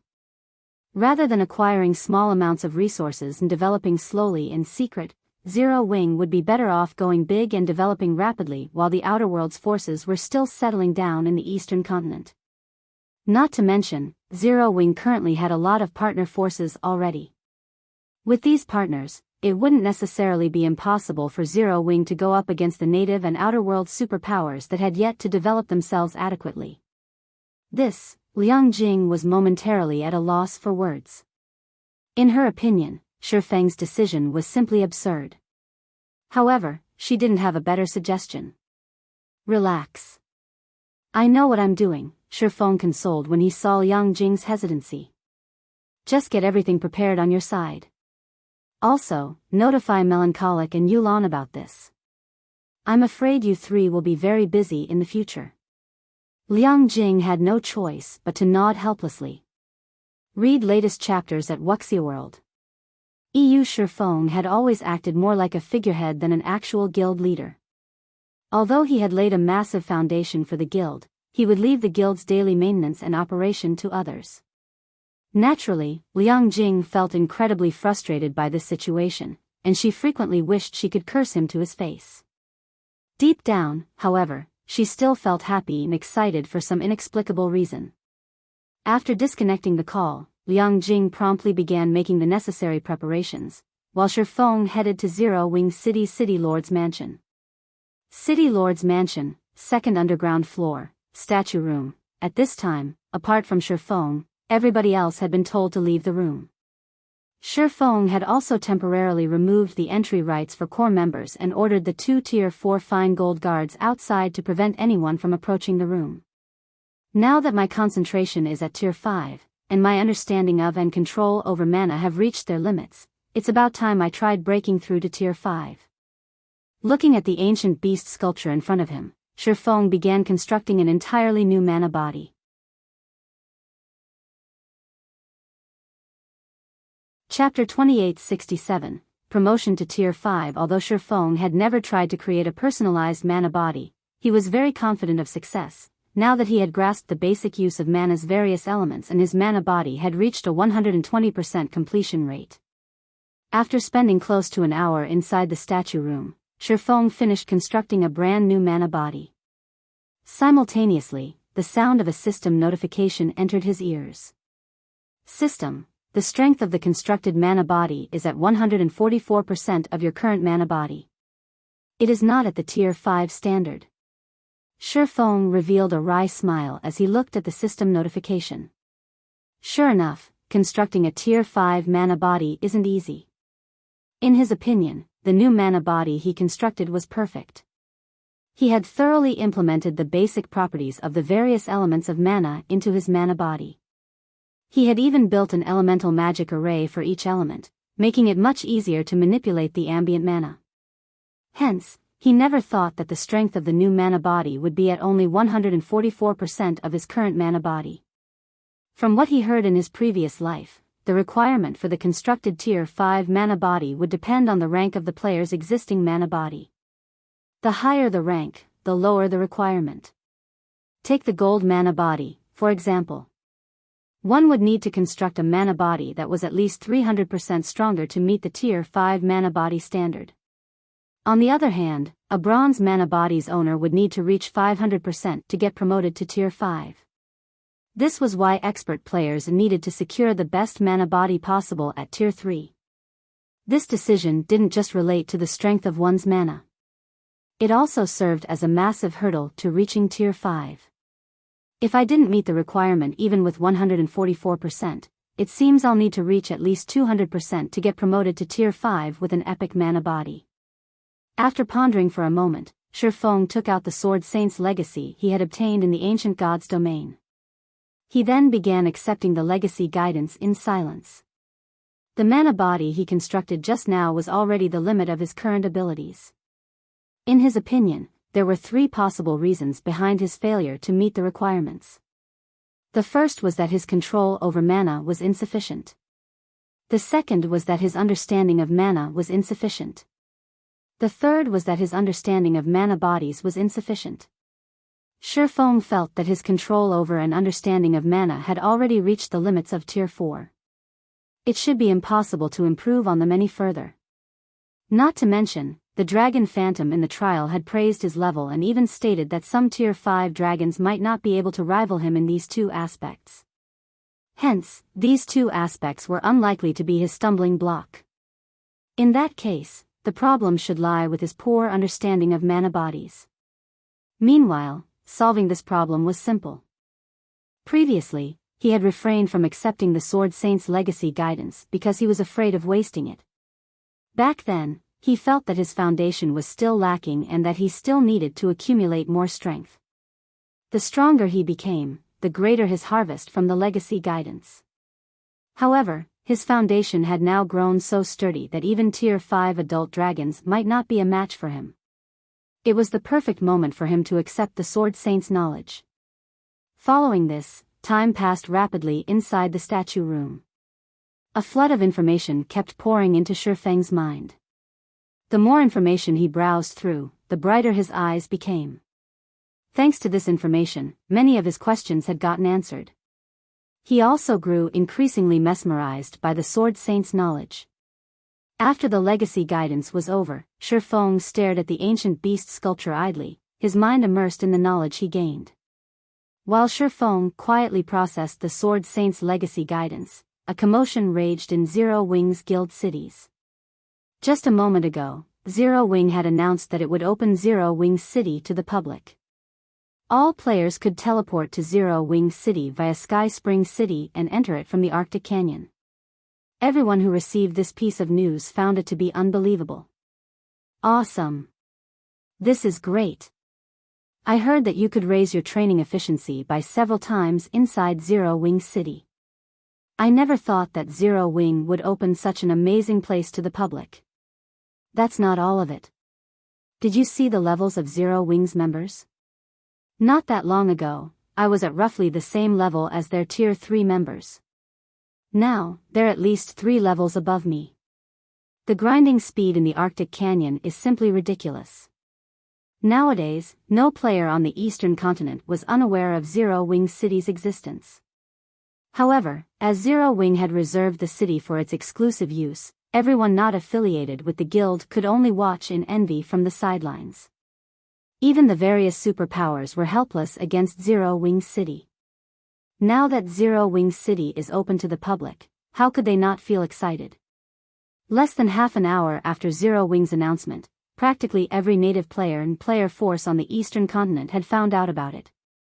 Fire Wing Empire, Secret Pavilion's headquarters. As the most well-informed transcendental organization in God's domain, the Secret Pavilion was one of the first guilds to learn of Zero Wing City's public opening. It had even found out detailed information, such as Zero Wing City's entrance fee pricing and current player population. Uncle Yuan, it seems Zero Wing finally plans on giving its all. Purple Jade smiled as she read the detailed report in her hands. Looking at Yuan Tianxin, she said, this development will probably make the Eastern Continent's superpowers pretty anxious. At this time, Purple Jade's aura had already undergone a massive transformation. Not only did she give off an otherworldly vibe, but she also exuded an indescribable feeling of sharpness. She was now a level 153, Tier 4 Sword Emperor. The mana she radiated even appeared somewhat misty. If Feng were to see her now, he would be surprised. Zero Wing's development has reached a bottleneck. If the War of Worlds did not take place, it might have been able to continue developing quietly for some time. While sorting through the reports spread across his desk, Yuan Tianxin was slightly surprised when reading the news on Zero Wing. However, now that the Outer World players have intruded into the Eastern Continent, Zero Wing has to open Zero Wing City to acquire even more resources if it wants to make any further progress. However, it is also a risky move, given Zero Wing's current state. I initially thought Zero Wing would maintain a low profile for a while longer. Black Flames opening the city as soon as he returned was beyond my expectations. I can't help thinking that he is rushing things a little too much. Yuan Tianxin did not doubt that Feng had opened Zero Wing City to the public because of the Outer World players' invasion. However, while doing so would allow Zero Wing City to develop rapidly, it would also turn the city into an eyesore. The Outer World superpowers were not as easy to deal with as the Eastern Continent's native superpowers. Not to mention, the Outer World superpowers definitely would not wish to see the remnant forces of the native superpowers they defeated flocking to Zero Wing's banner and creating a colossal native power. Previously, the Outer World superpowers had refrained from targeting Zero Wing because the latter had always operated like a turtle, limiting its members' activity to the vicinity of its strongholds. With Zero Wing's guild cities and mobile fortresses' immense defensive capabilities, devouring the guild was a very challenging proposition. The guild cities of other superpowers posed much easier targets. However, now that Zero Wing had fully opened Zero Wing City to the public, even a fool could foretell the consequences of this action. With the city's massive advantages, Zero Wing would become the strongest and largest guild on the Eastern Continent. Moreover, it wouldn't take long for this future to come to fruition. Given this situation, although Zero Wing was a tough nut to crack, the Outer World superpowers would still choose to annihilate Zero Wing first for the sake of their future. However, unlike Yuan Tianxin, not only did Purple Jade not feel confused by this situation, but it had even ignited her fighting spirit.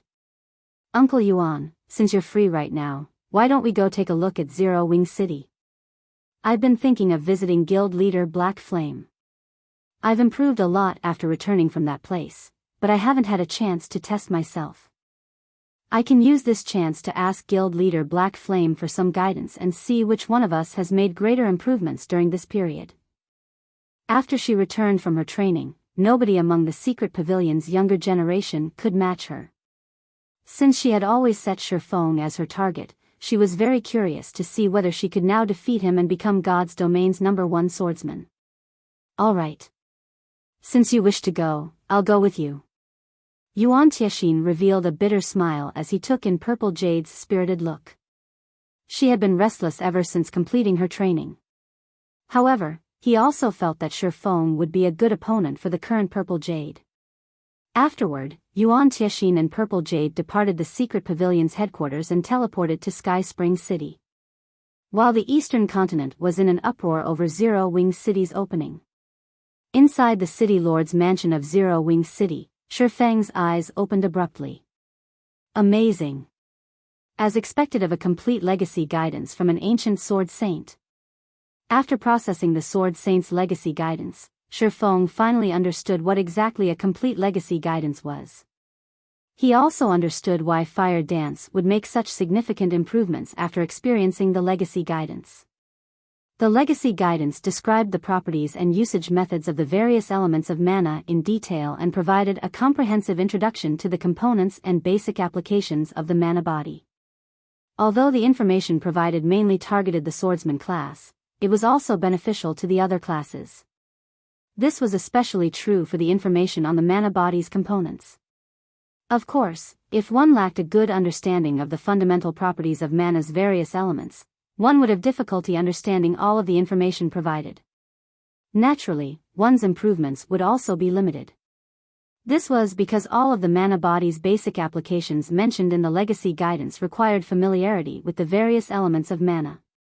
My previous considerations for the mana body were too arbitrary. Moreover, they were all modifications based on my existing mana body when the Tier 5 mana body is essentially something completely different. When Feng thought about the mana body he previously created, he couldn't help laughing at his ignorance. Why were Tier 5 entities so much more powerful than Tier 4 entities? It was because Tier 5 existences possessed life ratings far superior to Tier 4 existences. The two couldn't even be considered the same type of creature. Yet, he had foolishly tried to use his Tier 4 mana body as a base for his Tier 5 mana body. His idea was fundamentally flawed.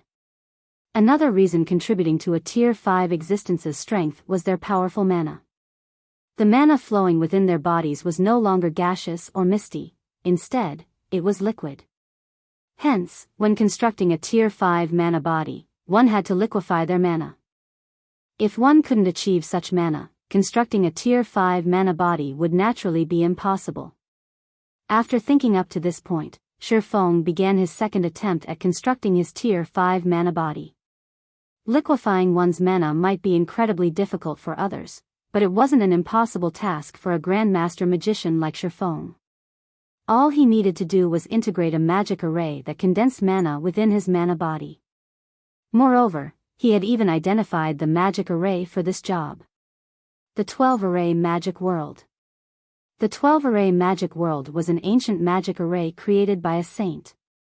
Although its simplicity meant even master magicians could learn it, Feng felt that this magic array was incredibly powerful, particularly its ability to improve the mana affinity of those within its range. At the very least, such a feat was still beyond him even now. Feng began trying to integrate the 12-array magic world with the mana body he constructed. 1 failure. 2 failures. 3 failures. Time passed rapidly as the number of failures piled up. After an unknown amount of time had gone by with success still nowhere in sight, Feng began to doubt his plan's feasibility. However, just when he considered giving up. Read latest chapters at Wuxia World. EU's system, congratulations. You have successfully constructed a new mana body. The constructed mana body strength is at 336% of your current mana body and has reached the Tier 5 standard. The created mana body is evaluated to be at the epic rank. Do you wish to replace your current mana body with it and get promoted to Tier 5? A Tier 5 epic mana body? Feng was momentarily dumbfounded. He had known that so long as he succeeded, his personalized mana body wouldn't be of low quality. It would reach the gold rank at the very least. However, he never expected that integrating the 12-array magic world into his mana body would yield such an astonishing result. He immediately chose to replace his mana body without hesitation. He had created this mana body out of sheer luck. If he tried recreating it, he wouldn't necessarily achieve a similar standard. Hence, he naturally had to accept it.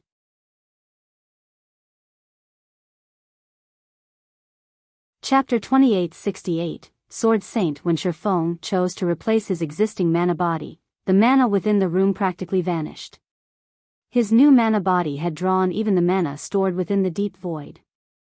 Like a hungry beast, his new mana body devoured the mana around it, nourishing itself continuously.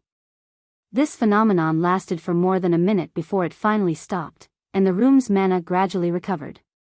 Tier 5. So, this is the power of Tier 5?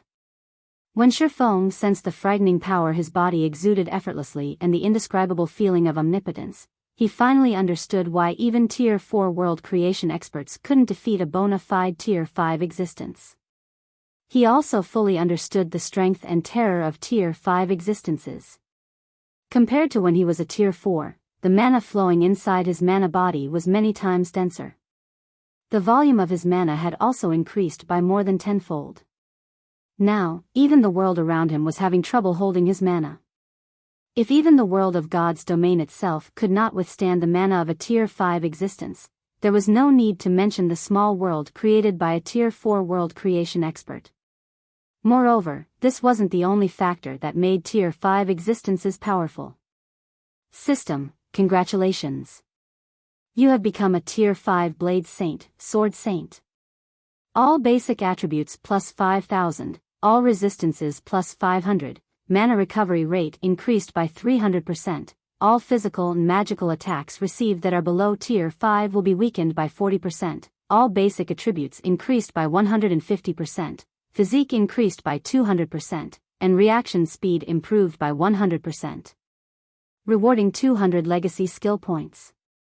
He had received a flat increase of only 2,000 points to all basic attributes when he got promoted to Tier 4, yet received a 5,000 point boost for reaching Tier 5. None of his weapons and equipment could provide such a significant amount of basic attributes, not to mention the massive boost to his physique. Right now, even if he replaced all his equipment with bronze equipment, he could still beat up a Tier 4 expert fully geared in epic equipment. In terms of basic attributes, he could match a Tier 4 expert with several pieces of fragmented legendary equipment. Only a legendary weapon could offset this difference.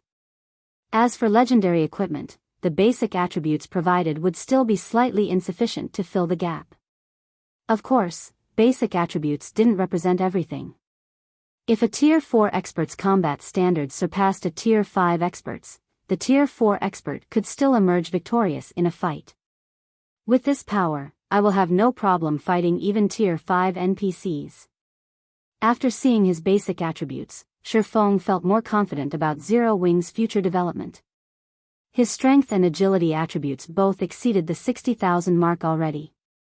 Typically, a Tier 4 Berserker fully geared in epic items would have only around 15,000 strength at level 150. And even if the Berserker possessed a top-tier fragmented legendary weapon, the Berserker would only have about 22,000 or 23,000 strength. As for NPCs, according to the research of players in his previous life, a level 180, Tier 5 NPC would have around 70,000 or 80,000 points in their main basic attributes. While Feng was still inferior to Tier 5 NPCs in basic attributes, this difference wasn't impossible to overcome. Moreover, now that he had reached Tier 5, every level up he achieved would significantly boost his basic attributes. With his current equipment, he could easily breach the 80,000 mark once he reached level 180. Not to mention, his combat standards were much superior to the average Tier 5 NPCs. Overall, he was already more than capable of contending with level 180, Tier 5 NPCs. Of course, while he might have the ability to fight Tier 5 NPCs, he wasn't so arrogant as to provoke Tier 5 NPCs. After all, he currently could cope with the most common Tier 5 NPCs, but if a Tier 5 NPC possessed even a single piece of legendary equipment, he would have to avoid them like the plague. It seems I'll have to get Fire and the others to search for some god crystals. In an era where gods had secluded themselves from the world, Tier 5 existences were indeed the apex combatants of God's domain. However, there were still significant differences even among Tier 5s. The possession of legendary weapons and equipment played a vital role in this difference. Only after obtaining a legendary weapon or equipment could a Tier 5 expert enter the leading echelon of Tier 5 existences and walk around God's domain without fear. Such a Tier 5 expert would be an invincible existence short of Tier 6 gods. However, if a Tier 5 expert did not own a legendary weapon or equipment, they would only be second-rate among Tier 5 existences, regardless of any heaven-defying combat standards. While they might be able to contend against Tier 5 experts belonging to the leading echelon, they would never be part of it. Indeed. The difference between having a legendary item and not having one was precisely that massive. In the past, every Tier 5 expert capable of transcending tiers to fight Tier 6 god-ranked experts owned a legendary weapon or equipment, with some even having more than one. If Feng wanted to roam God's domain without fear, obtaining a legendary weapon or equipment was of utmost importance. After Feng familiarized himself with his Tier 5 mana body, he left the statue room. However, when he stepped into the City Lord's mansion's lobby, he was stupefied by the sight that greeted him. People crowded the room to capacity.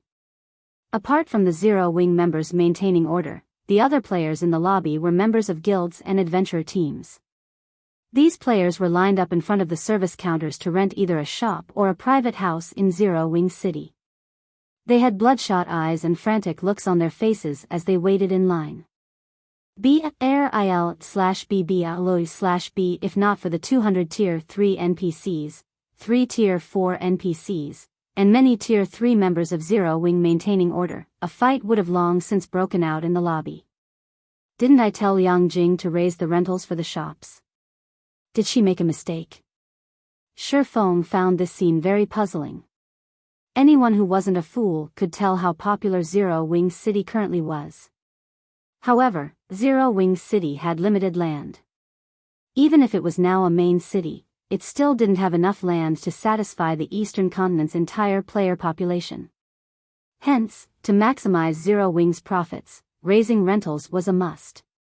Feng approached one of the service counters to inspect Zero Wing City's shop's rental prices. However, what he saw made him gasp. How ruthless is she? Even a small shop located in Zero Wing City's outer area had a rental of 3,000 magic crystals and 600 gold per week, more than double the price Feng intended. The amount of magic crystals Liang Jing charged was particularly maddening. Ever since the Outer World players invaded the Eastern Continent, magic crystal production had plummeted, and the various native powers had suffered immensely. In Feng's opinion, renting a small shop in the city's outskirts for 1,000 magic crystals would already be pushing the envelope. Liang Jing's price of 3,000 magic crystals was no different from daylight robbery. As for the shops located on Zero Wing City's main street, the minimum price was 20,000 magic crystals. One couldn't even use coins to offset part of the rent. Moreover, one had to bid for these shops in an auction. Despite these cutthroat prices, players still filled the City Lord's mansion's lobby. Feng found this situation utterly unbelievable.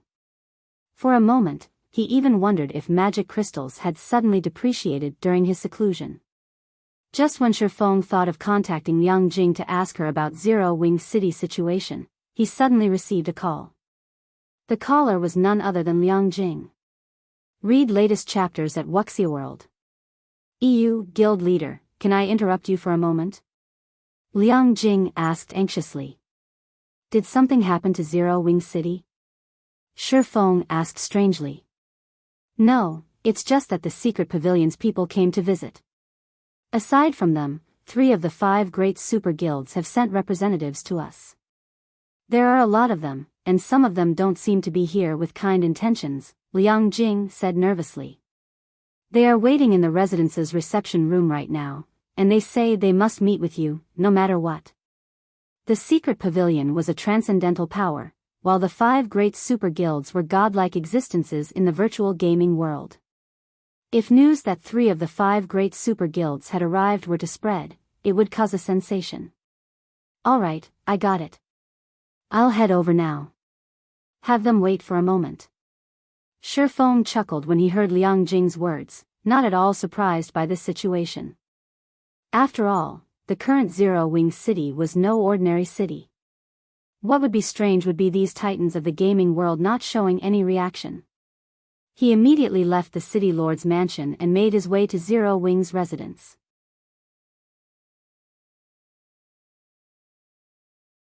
Chapter 2869, Apex Gathering Zero Wing Residence, Top Floor Reception Room. As the primary guild residence of a main city, Zero Wing's Guild Hall was a 30-story tall building almost 200 meters high. One had an unobstructed view of the entire Zero Wing City if one looked out the top floor reception room's windows. Since Zero Wing City was located in a snowland and backed by the endless sea, the view here was unique for players who often operated around NPC cities surrounded by greenery. Unfortunately, none of the dozen or so people currently seated in the reception room showed any interest in admiring this beautiful scenery. Instead, they focused on sizing up each other. Zero Wing City has attracted a lot of bigwigs. Yuan Tianxin was a little shocked as he observed the room's occupants. Mythology's Grand Elder Situ Qing Tian, Netherworld Empire's Grand Elder Nether King Relos, and even the Solar Temple's honorary Elder Chiang Tianhe. It seems these guilds are serious this time. 3 of the 5 great super guilds had sent representatives to Zero Wing City. Moreover, these representatives were all key figures in their respective guilds' management, individuals fully capable of making decisions on behalf of their respective guilds. Usually, meeting even one of these individuals would be challenging. Yet, 3 of them had gathered in Zero Wing City. However, Yuan Tianxin's surprise didn't last too long. After all, Zero Wing had created too huge a scene this time. The 5 great super guilds could no longer ignore it. At this stage of the game, there was probably no guild uninterested in a teleportation array that could facilitate unrestricted travel between the 2 main continents. The ongoing War of Worlds only served to make this intercontinental teleportation array even more precious. If not for another important matter occupying the secret pavilion's guild leader, Yuan Tianxin wouldn't be the one sitting in this room, representing the secret pavilion. Netherworld Empire sure moved fast. It has been active only on the western continent all this time, yet it sent an old guy like the Nether King here, Mad of Mythology said, surprise appearing in his eyes as he looked at a bald old man in a white robe. It hasn't been long since I last met him, yet this old guy's strength has already improved so much. The mana he's radiating has nearly doubled in density. I also see 2 new pieces of equipment on him. That's normal. He wouldn't have given Odin so much trouble if he hasn't made any significant improvements after all this time, Situ Qing Tian, the white-haired old man seated beside Matt, said calmly. He then glanced at the masked young man standing behind Relos and continued, that masked kid behind Nether King, though, is quite something. Although I can't say for certain, he shouldn't be any weaker than Prosciutto. Surprised by Situ Qingtian's assessment, Matt looked toward the masked youth and asked, is he that strong? The silver ghost Prosciutto was already the strongest among mythology's younger generation. Not only did he possess excellent equipment, but his mana body had even exceeded the 110% completion rate already. Now, only a handful of people within the guild could defeat him. After hearing Situ Qingtian's assessment, Cold Shadow, who sat on the elderly man's other side, also looked at the masked youth in surprise. Situ Qingtian had instructed countless students, and his insight was many times superior to that of youngsters like Matt and herself. Since Situ Qingtian had given the masked youth such an evaluation, the youth definitely couldn't be underestimated. It's not just that masked kid. The long-haired kid sitting beside Chiang Tianhe isn't any weaker, either, Situ Ching Tian said, smiling as he looked at the long-haired, male youth seated some distance away from him. I have to say that times have changed. He looks to be around 26 or 27 years old, yet he has already reached the peak of the domain realm's second step. It's been 3 decades since I last saw such talent. When Situ Ching Tian finished speaking, Cold Shadow was surprised again. Even now, she was barely touching the fringes of the domain realm's second step, and it would still take a lot of time and effort for her to reach it, let alone climb to the peak of the second step. Experts capable of reaching this step were as rare as a phoenix's feather in the virtual gaming industry. If such an expert could take one more step forward, they would become an existence standing at the very apex of God's domain. Situ Ching Tian did not lower his voice when speaking. He also didn't talk through a private channel. Hence, every Tier 4 expert in the reception room heard his words loud and clear. Bro0/B, all of the youths present, including Purple Jade and Netherworld Empire's masked youth, turned reflexively to look at the long-haired youth carrying the blood-red greatsword, their eyes full of fighting spirit. Situ Ching Tian, you're still the same gossipy bastard as before. Chiang Tianhe said, glaring at Situ Ching Tian. While our kid has indeed made a breakthrough recently, do you think I can't see through that young lass beside you? If I'm not mistaken, she has at least 4 fragmented legendary items on her, right? As soon as Chiang Tianhe finished speaking, everyone's head snapped toward Cold Shadow. The masked youth and the long-haired youth, in particular, looked at her with fiery gazes. Nowadays, epic weapons and equipment were a lot more common in God's domain. Fragmented legendary items, on the other hand, were still incredibly rare even for the various superpowers. Even in Netherworld Empire and Solar Temple, less than 30% of their Tier 4 experts had even 1 fragmented legendary item, while their Grand Elders would be fortunate to have 1 or 2 fragmented legendary items. Yet, Chiang Tianhe had revealed that Cold Shadow owned at least 4 fragmented legendary items. How could they not envy her? After reaching their level, every fragmented legendary item could provide them with significant improvements. The total improvement for fragmented legendary items could provide would be massive. This old bastard. Cold Shadow glared at Chiang Tianhe. A display of talent would, at most, make others envious. However, weapons and equipment were a different story. Unlike talent, others could snatch these items. With her current strength, she wouldn't stand a chance if 2 or more of the people present attacked her. After all, every person in the room was a bona fide monster. Looking at Cold Shadow, Chiang Tianhe smiled and asked, "What is it? Do you wish to take action, young lass?" Chiang Tianhe. Glaring at Chiang Tianhe coldly, Situ Ching Tian threatened, "Do you think we won't dare make a move?" Immediately, the atmosphere in the room solidified, an indescribable sense of coldness spreading throughout the room. At this development, the members of Mythology and Solar Temple instinctively gripped their weapons. If an ordinary Tier 4 expert were to stand in this heavy atmosphere, they would most likely break out in a cold sweat and flee the scene immediately. What rotten luck. Just what are these people trying to do?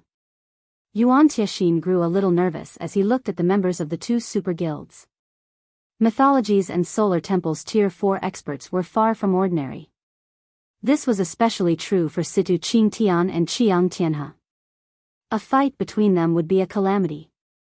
The others in the room might even become collateral damage if things got too out of hand. To make matters worse, Netherworld Empire's members also showed signs of restlessness.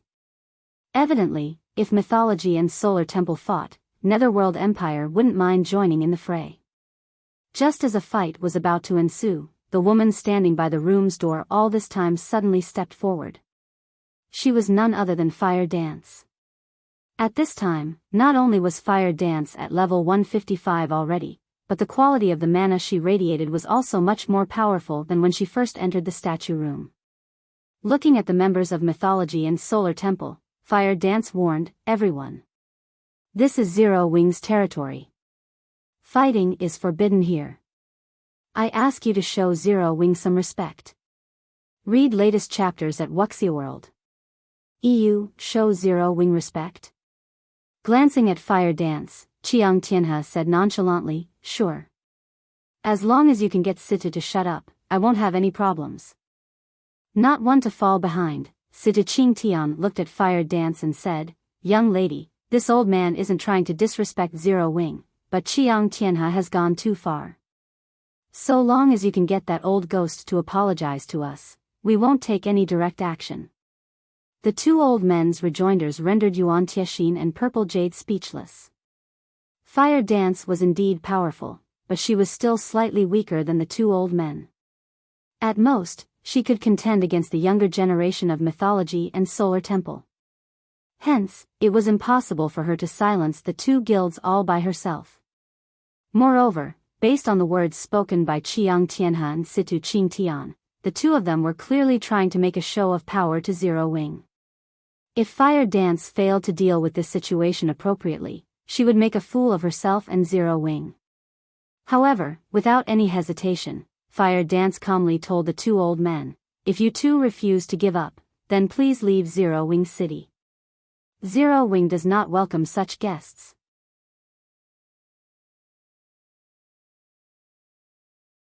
Chapter 2870, Feng's sword. Fire Dance's words resounded like thunder in the reception room, causing silence to descend on the room momentarily.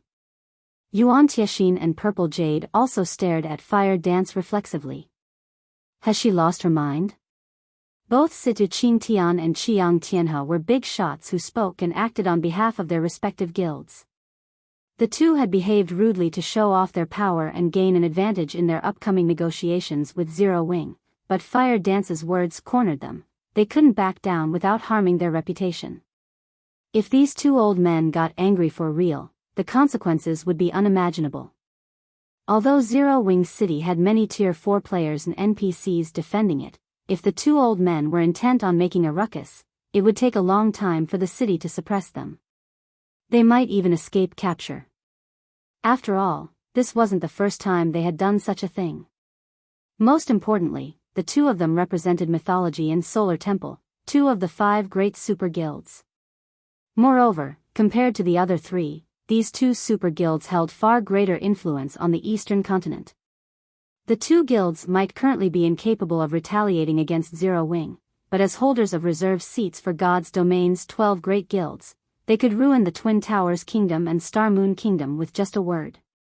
Now that the Outer World's forces were rapidly expanding their influence, the NPC kingdoms and empires had limited combat power to spare. As a result, the united army these countries formed couldn't protect every kingdom on the continent. With the resumption of the war imminent, if mythology and Solar Temple requested the NPC forces not to defend the Twin Towers Kingdom and Star Moon Kingdom, the 2 kingdoms would face swift destruction. Without the support of these 2 kingdoms, even if Zero Wing had Zero Wing City and the ability to teleport between the 2 continents, its income would still plummet. This was because most of the independent players and guild players visiting Zero Wing City could reach the city only via Sky Spring City's teleportation hall. It wasn't possible to teleport to Zero Wing City from other NPC cities. If Sky Spring City disappeared, these players would naturally lose the means to teleport to Zero Wing City. Meanwhile, Zero Wing couldn't garrison any other NPC city at this time. The special rights Zero Wing received from the War God's Temple as a reward from the reserve seat competition were a one-time privilege. If Zero Wing wished to garrison another NPC city, it would have to become a reserve for God's Domain's 12 great guilds. However, this wasn't possible right now.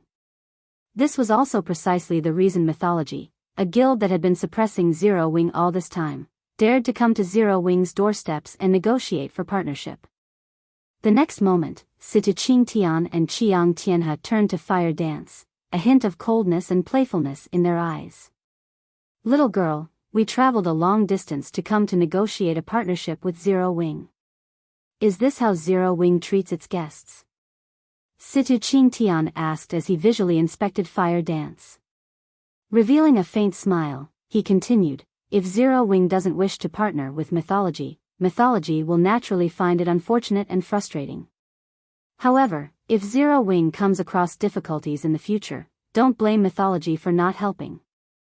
Situ's words might not sound nice, but they are logical.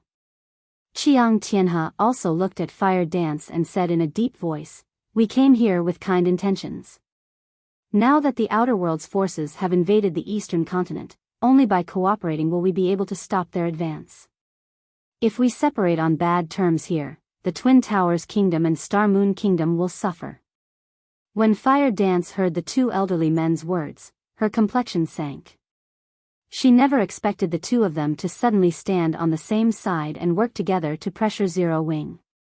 Seeing Fire Dance's grim expression, Situ Qingtian chuckled and said, "I know you have your own difficulties, young lady. I'm sure you just made an unintentional mistake just now. Your words represent only your thoughts, right?" At this time, Situ Qingtian did not dare to truly offend Zero Wing. After all, the benefits of Zero Wing City were too great to pass on. However, he still had to teach Fire Dance a lesson and let her know that she couldn't provoke just anyone in God's domain. Chiang Tianhe, who remained seated, nodded and chimed in, "That's right. There are some things you can't say arbitrarily, little girl. Elders like us might be able to ignore such a transgression, but if it were anyone else, your words would have severe consequences." Nether King Relos shook his head and sighed at this situation. Fire Dance was too young. Because of her inexperience, she had failed to notice that Situ Qingtian and Chiang Tianhe had aimed for such an outcome right from the very beginning. They had deliberately made a commotion in the reception room in the hopes of hooking Fire Dance. Now that she had taken action on Zero Wing's behalf, she was bound to suffer humiliation. Driving away Mythology's and Solar Temple's members wouldn't be possible unless Zero Wing was willing to abandon the prophets of the Twin Towers Kingdom and Star Moon Kingdom. Just when Fire Dance was at a loss as to what to say, the doors to the reception room suddenly opened. A tall figure then entered, looked at Situ Qingtian and Chiang Tianhe, and demanded coldly, "Do you old fools think Zero Wing's main force commander cannot represent Zero Wing? Or do you think Zero Wing is a pushover? I can tell you now that Fire Dance's previous words represent my will. You may leave now." Feng did not speak loudly, but a bone-chilling cold enveloped the entire room at his words. Situ Qingtian and Chiang Tianhe, in particular, were dumbfounded. Even Relos, who had been a spectator all this time, was stunned. He never thought that Feng would chase off Mythology and Solar Temple without any negotiations. "Guild leader Black Flame, aren't you going a little too far?" Situ Qingtian asked in a cold voice. "Our two guilds have come in sincerity. Are you going to abandon the Twin Towers Kingdom and Star Moon Kingdom just because of a little girl's few words?" At this time, Chiang Tianhe interjected hurriedly, "Guild leader Black Flame, must you take things so seriously? We were merely making a joke." "Abandonment is a joke?" Looking at the two elderly men before him, Feng sneered, "You two think too highly of yourselves. I'll give you 5 seconds to leave. Otherwise, I'll send you back myself." Feng's words shocked everyone present once more. Is he really going to do that? When Yuan Tiexin looked at Feng, he felt that Feng was even crazier than Fire Dance. Fire Dance had merely acted to preserve Zero Wing's reputation. However, Feng was blatantly declaring war on Mythology and Solar Temple. After this declaration, even if Situ Qingtian and Chiang Tianhe previously wanted to pursue negotiations for a partnership, they wouldn't do so anymore. "Good. Very good." Situ Qingtian suddenly smiled as he looked at Feng. "This old man admires your will to make an enemy out of Mythology and abandon 2 kingdoms. However, I'm curious to see how you plan on sending this old man back." After saying so, Situ Qingtian stood up and unsheathed the dark greatsword slung on his back. Simultaneously, not only did his body radiate a frightening aura, but the mana surrounding him also took on a near-liquid form, sparkling as it circled his silvery gray armor. Sensing the pressure he radiated, Fire Dance and the other youngsters in the room subconsciously took a step back. As expected of this old bastard, his mana body has broken through the 115% threshold. He can probably hold his own against even a superior mythic monster of the same level now. Relos was astonished when he sensed Situ Qingtian's unparalleled aura. Everyone has been saying that you are God's domain's strongest, guild leader Black Flame. This old man has been curious about the validity of this rumor for a long time now. After Situ Qingtian unleashed his aura, Qiang Tianhe, who sat nearby, also stood up and raised a crimson staff. The white robe he wore instantly transformed into a robe of flames, making it seem as if the god of fire had just descended to the mortal world. The aura he radiated was not the slightest bit inferior to Situ Qingtian's, and his level had even surpassed Situ Qingtian by 1, at level 154 already. Amazing. So, these are the apex combatants of these two super guilds? Yuan Tianxin was astounded as he looked at Situ Qingtian and Qiang Tianhe. Under normal circumstances, the average Tier 4 expert would have difficulty fleeing from a superior mythic monster of the same level, let alone fighting one. Yet, these two elderly men now radiated an aura rivaling that of a superior mythic monster of the same level. Their combat power ranked at the very top of God's domain at this stage of the game. Now, even a dozen Tier 4 experts working together would most likely have difficulty suppressing Situ Qingtian and Qiang Tianhe. Not to mention, the two's combat standards were incredibly close to reaching the beyond domain realm. Let's see how you recover from this now, Black Flame. Cold Shadow, who now stood at a side, grew excited when she saw that Situ Qingtian and Qiang Tianhe intended to take action. She might not know precisely how powerful Qiang Tianhe was, but she knew how powerful Situ Qingtian was. Moreover, it had been a long time since she had seen Situ Qingtian take action.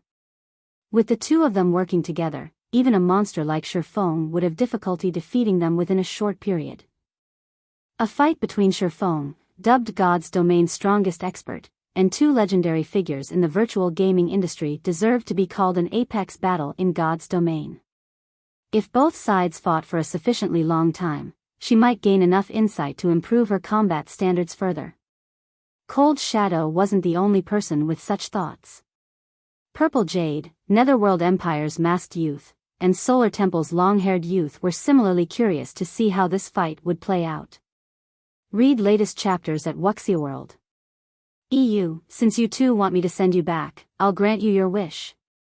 After glancing at the two elderly men, Feng stopped concealing his aura and mana. Immediately, the space within the room froze, a stifling pressure enveloping everyone. Even Situ Qingtian and Qiang Tianhe subconsciously stumbled 2 steps back, their eyes filled with fear and confusion as they gaped at Feng. Tier 5? The same question simultaneously ran through the minds of the two elderly men. However, before they could respond to the situation, Feng suddenly appeared before them, his movements so fast that it seemed as if he had split into 2. Feng then stabbed their hearts with his sword.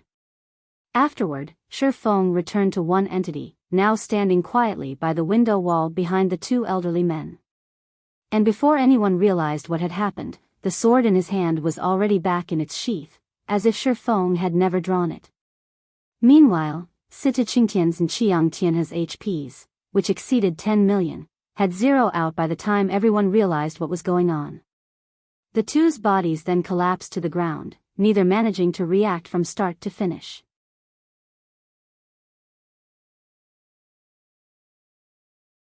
Chapter 2871, Tier 5? They're dead? The spectators in the room were stunned to see Situ Qingtian and Qiang Tianhe collapsing to the floor, their minds failing to process this situation. Cold Shadow and the long-haired youth from Solar Temple, in particular, appeared petrified, their bodies remaining utterly motionless as they stared at the two sprawled corpses. How is this possible? The instructor failed to endure even a single hit? Compared to everyone else present, Cold Shadow and the long-haired youth had a much better understanding of Situ Qingtian's and Qiang Tianhe's strengths. Setting aside the fact that the two elderly men had combat standards close to the beyond domain realm, just their basic attributes and mana bodies were more than enough for them to combat superior mythic monsters of the same level.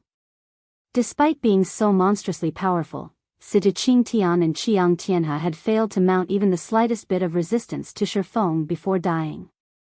This was simply unbelievable. Yuan Tianxin and Purple Jade were similarly astonished at this situation, their minds unable to recover from the shock even after a long time. They had expected a heaven-defying battle and even felt that Feng had been unwise to provoke Situ Qingtian and Qiang Tianhe. After all, if these two superior mythic equivalents went all out, destroying Zero Wing's residence wouldn't be impossible for them. Even if Feng eventually succeeded in killing them, Zero Wing would still have to pay a significant price.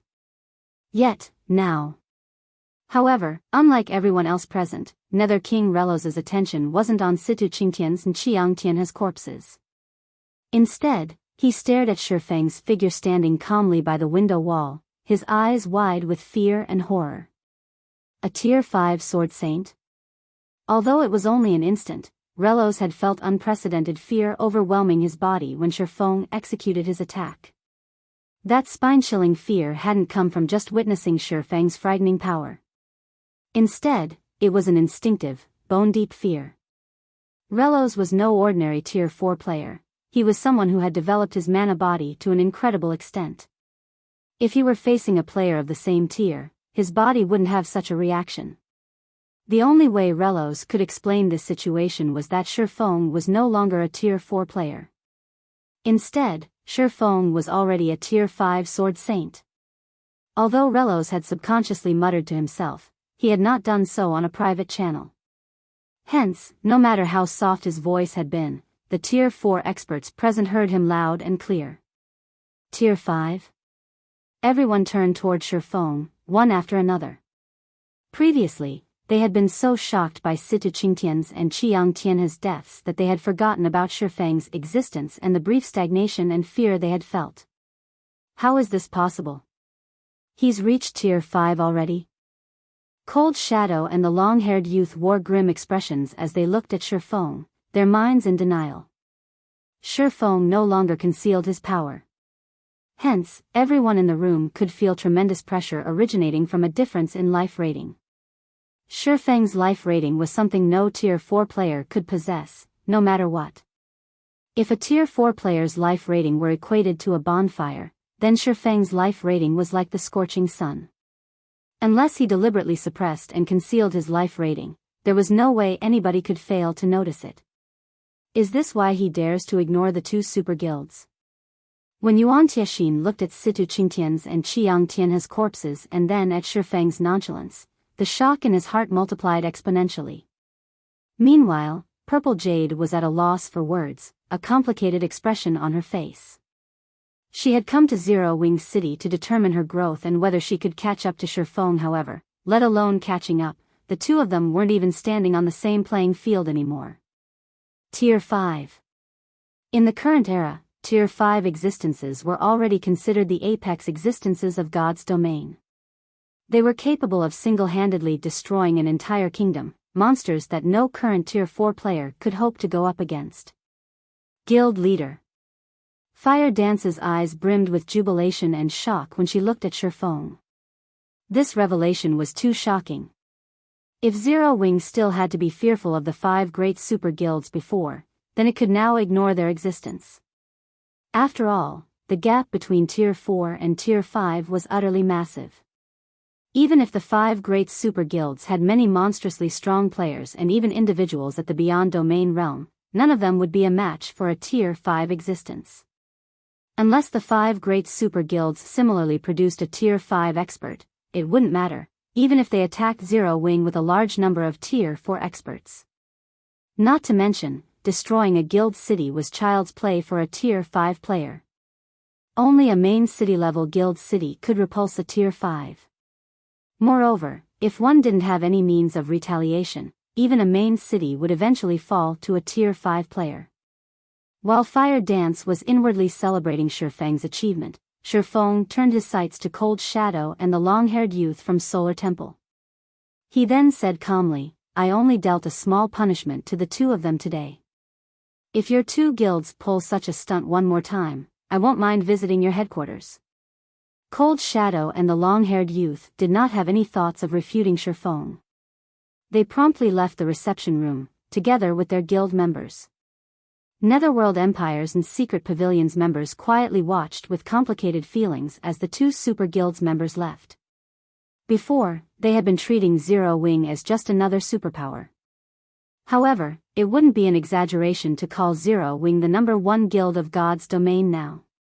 Not only did Zero Wing possess a Tier 5 Sword Saint, but it even had a holy land like Zero Wing City. At this point, even the 5 great super guilds couldn't hope to compete with it. Given enough time, Zero Wing was sure to become God's domain's #1 guild. At this point, Relos suddenly stood up from his seat, approached Feng, and said respectfully, "Guild leader Black Flame, Relos, wish to establish a partnership with Zero Wing on behalf of Netherworld Empire. We do not want much. We only need 1 temporary guild residence in Zero Wing City. In return, Netherworld Empire will provide Zero Wing with resources and business connections in the Western continent. We will also establish a military alliance with Zero Wing to resist the Outer World players. May I know what you think of this proposal, Guild leader Black Flame?" Although Relos's respectful demeanor and sincere offer might seem surprising to others, the masked youth from Netherworld Empire and Yuan Tiexin did not find this situation unexpected at all. While reaching Tier 5 might not be impossible for an expert like Relos, it would still be incredibly challenging. This was because the promotion to Tier 5 had nothing to do with a player's combat standards. Instead, it depended entirely on one's control over and understanding of mana and the ability to construct a Tier 5 mana body.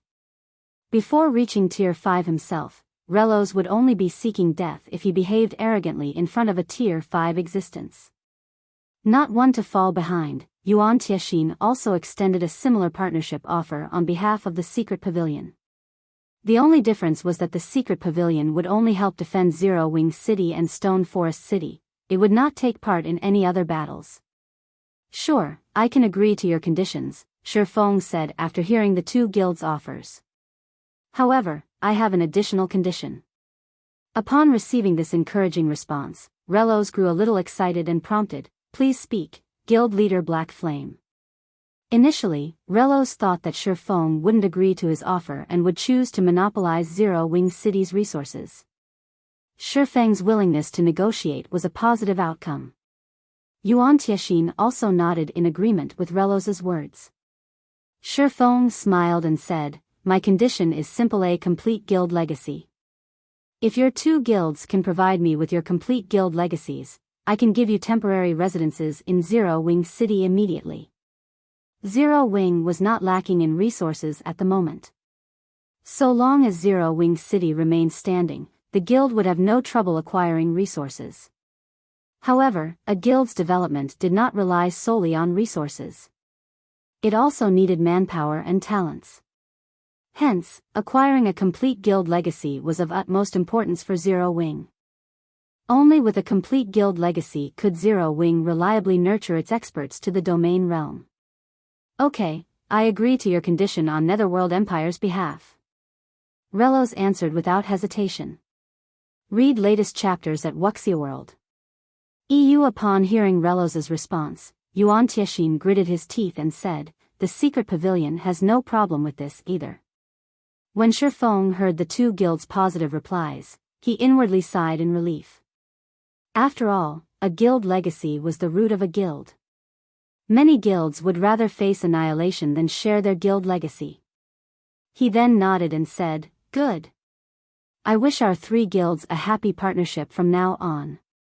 Shortly afterward, Feng signed a contract with the Secret Pavilion and Netherworld Empire, taking an essential step towards Zero Wing's becoming God's domain's #1 guild. As Feng concluded his discussion with the 2 guilds, news of his promotion to Tier 5 and his killing Situ Qingtian and Qiang Tianhe in Zero Wing City quickly spread and reached the ears of God's domain's various powers. For a time, the entire God's domain was in an uproar.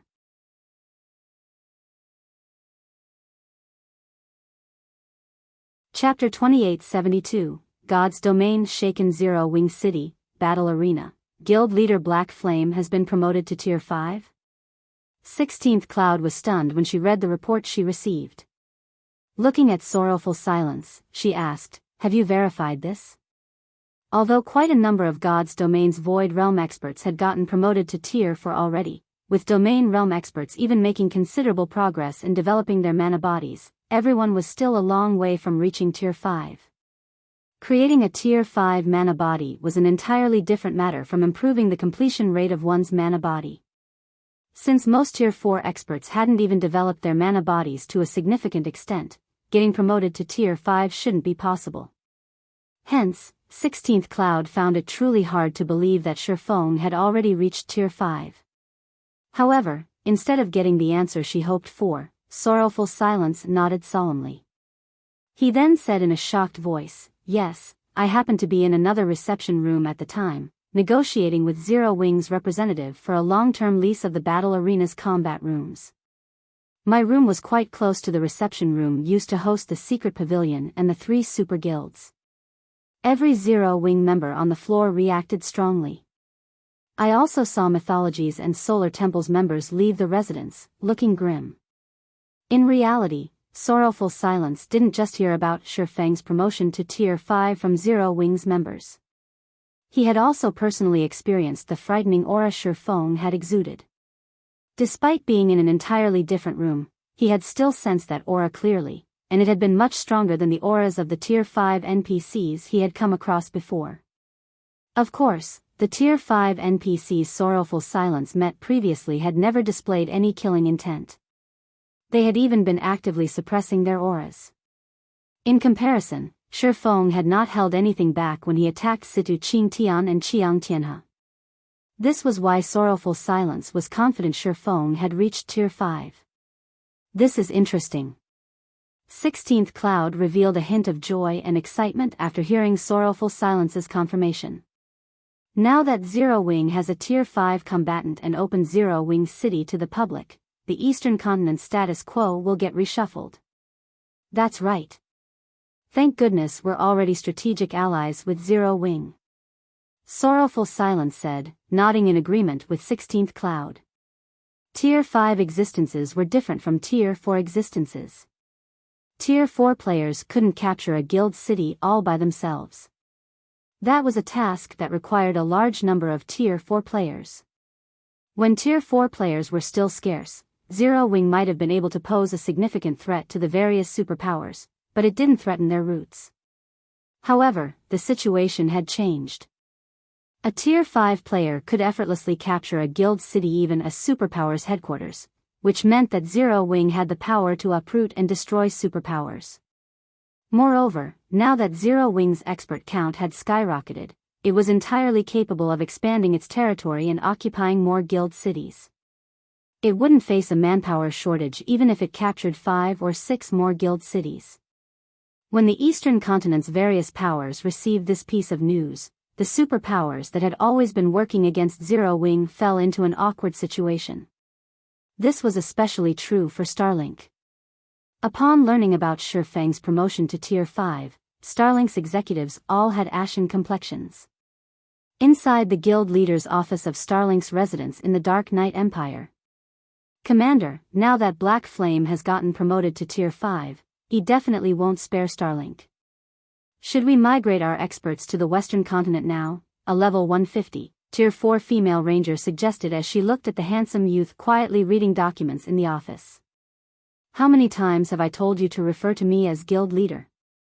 I am no longer just the commander of Tremorous Clown but Starlink's guild leader as well," Lu Tiandi said as he glanced at the enchanting female ranger. "Yes, guild leader," the ranger responded calmly as she looked at Lu Tiandi. She then repeated, "Should we migrate now?" "That won't be necessary." Looking at the report in his hands, Lu Tiandi explained nonchalantly, "Black Flame's promotion to Tier 5 is indeed a big problem for us, but there's no need for us to be afraid of him yet. The Eastern Continent's situation is no longer the same as before. The Outer World's forces are Zero Wing's biggest problem. Black Flame's promotion to Tier 5 should pose a considerable headache for those Outer World players. Moreover, Zero Wing has severed all chances of friendly relations with Mythology and Solar Temple. In the next war, the Eastern Continent's native NPC forces will definitely not provide Starmoon Kingdom and the Twin Towers Kingdom with any support. At that time, Zero Wing might not even be able to defend its own guild cities, let alone target other forces. If I were Black Flame, I wouldn't have exposed myself as a Tier 5 so soon and become a target for the Outer World forces. Instead, I would focus on raiding dungeons and world bosses to raise my guild strength. God's Domain isn't a single-player game. A single Tier 5 player cannot stop all of the Outer World's NPC forces. The enchanting ranger's eyes brightened at Lu Tiandi's words. Doesn't this mean we have a chance? We can forget about Silverwing City since the Outer World forces will capture it. On the other hand, we can get our hands on Stone Forest City since it is close to the Dark Knight Empire. Even if Black Flame is Tier 5, he can defend only one location at a time. Once the war resumes, he'll be preoccupied with Zero Wing City. At that time, we can find an opportunity to secure Stone Forest City. Lu Tiandi said, smiling. However, this isn't something we can accomplish alone. Go and contact the superpowers that have a grudge against Zero Wing now. I believe they will be more than willing to come on board this plan. Yes, sir. The ranger nodded. While God's Domain's various powers were reeling from the news of Feng's promotion to Tier 5 and preparing countermeasures, Feng had finalized his discussion with the Secret Pavilion and Netherworld Empire over the specifics of their partnership.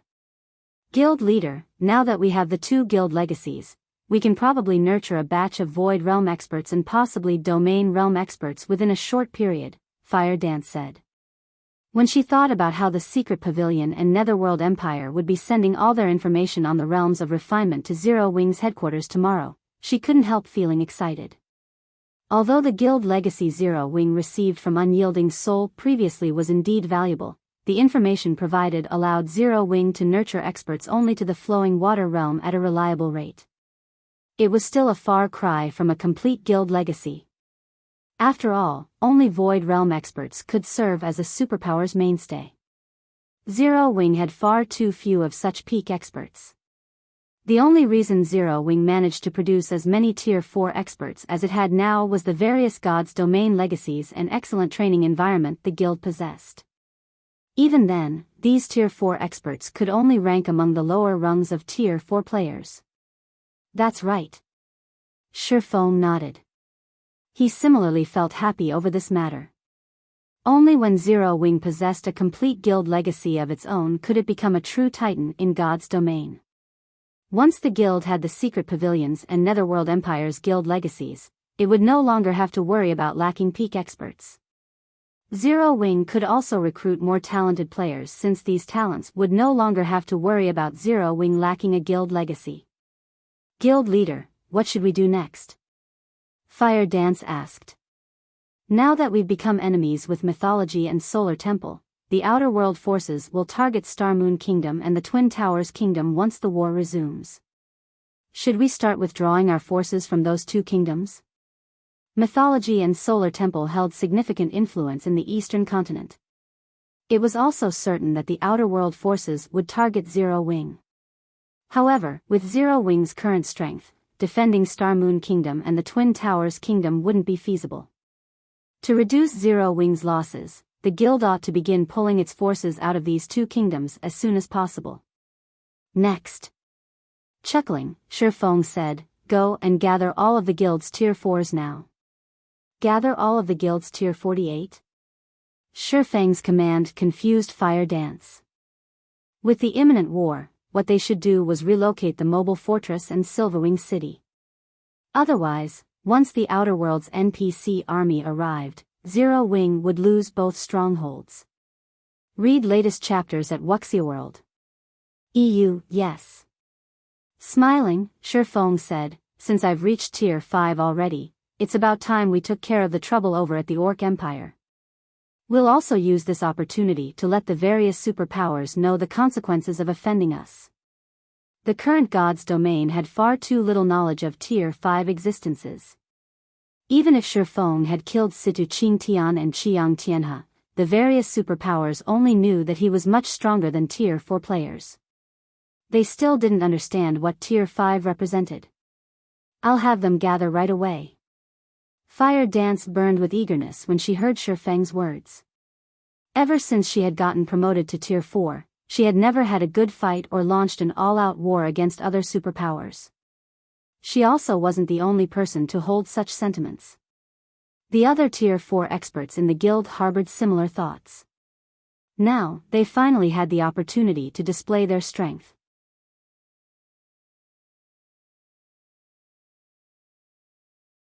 Chapter 2873, Present Zero-Wing Orc Empire, Silverwing City. Droves of people came and went on the city's main street. More than half of these people were NPCs from the neighboring kingdoms and empires. Due to the world passages opening and the invasion of the Outer Worlds player and NPC forces, both native players and NPCs had their range of activity restricted significantly.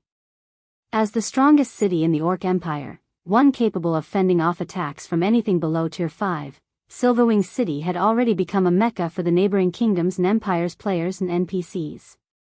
Moreover, the news of Black Flame reaching Tier 5 sent the number of players visiting Silverwing City skyrocketing, resulting in overcrowding. All of these new arrivals sought to join Zero Wing and develop long-term in Silverwing City. At this time, Tier 4 experts radiating frightening auras appeared in Zero Wing's residence, one after another.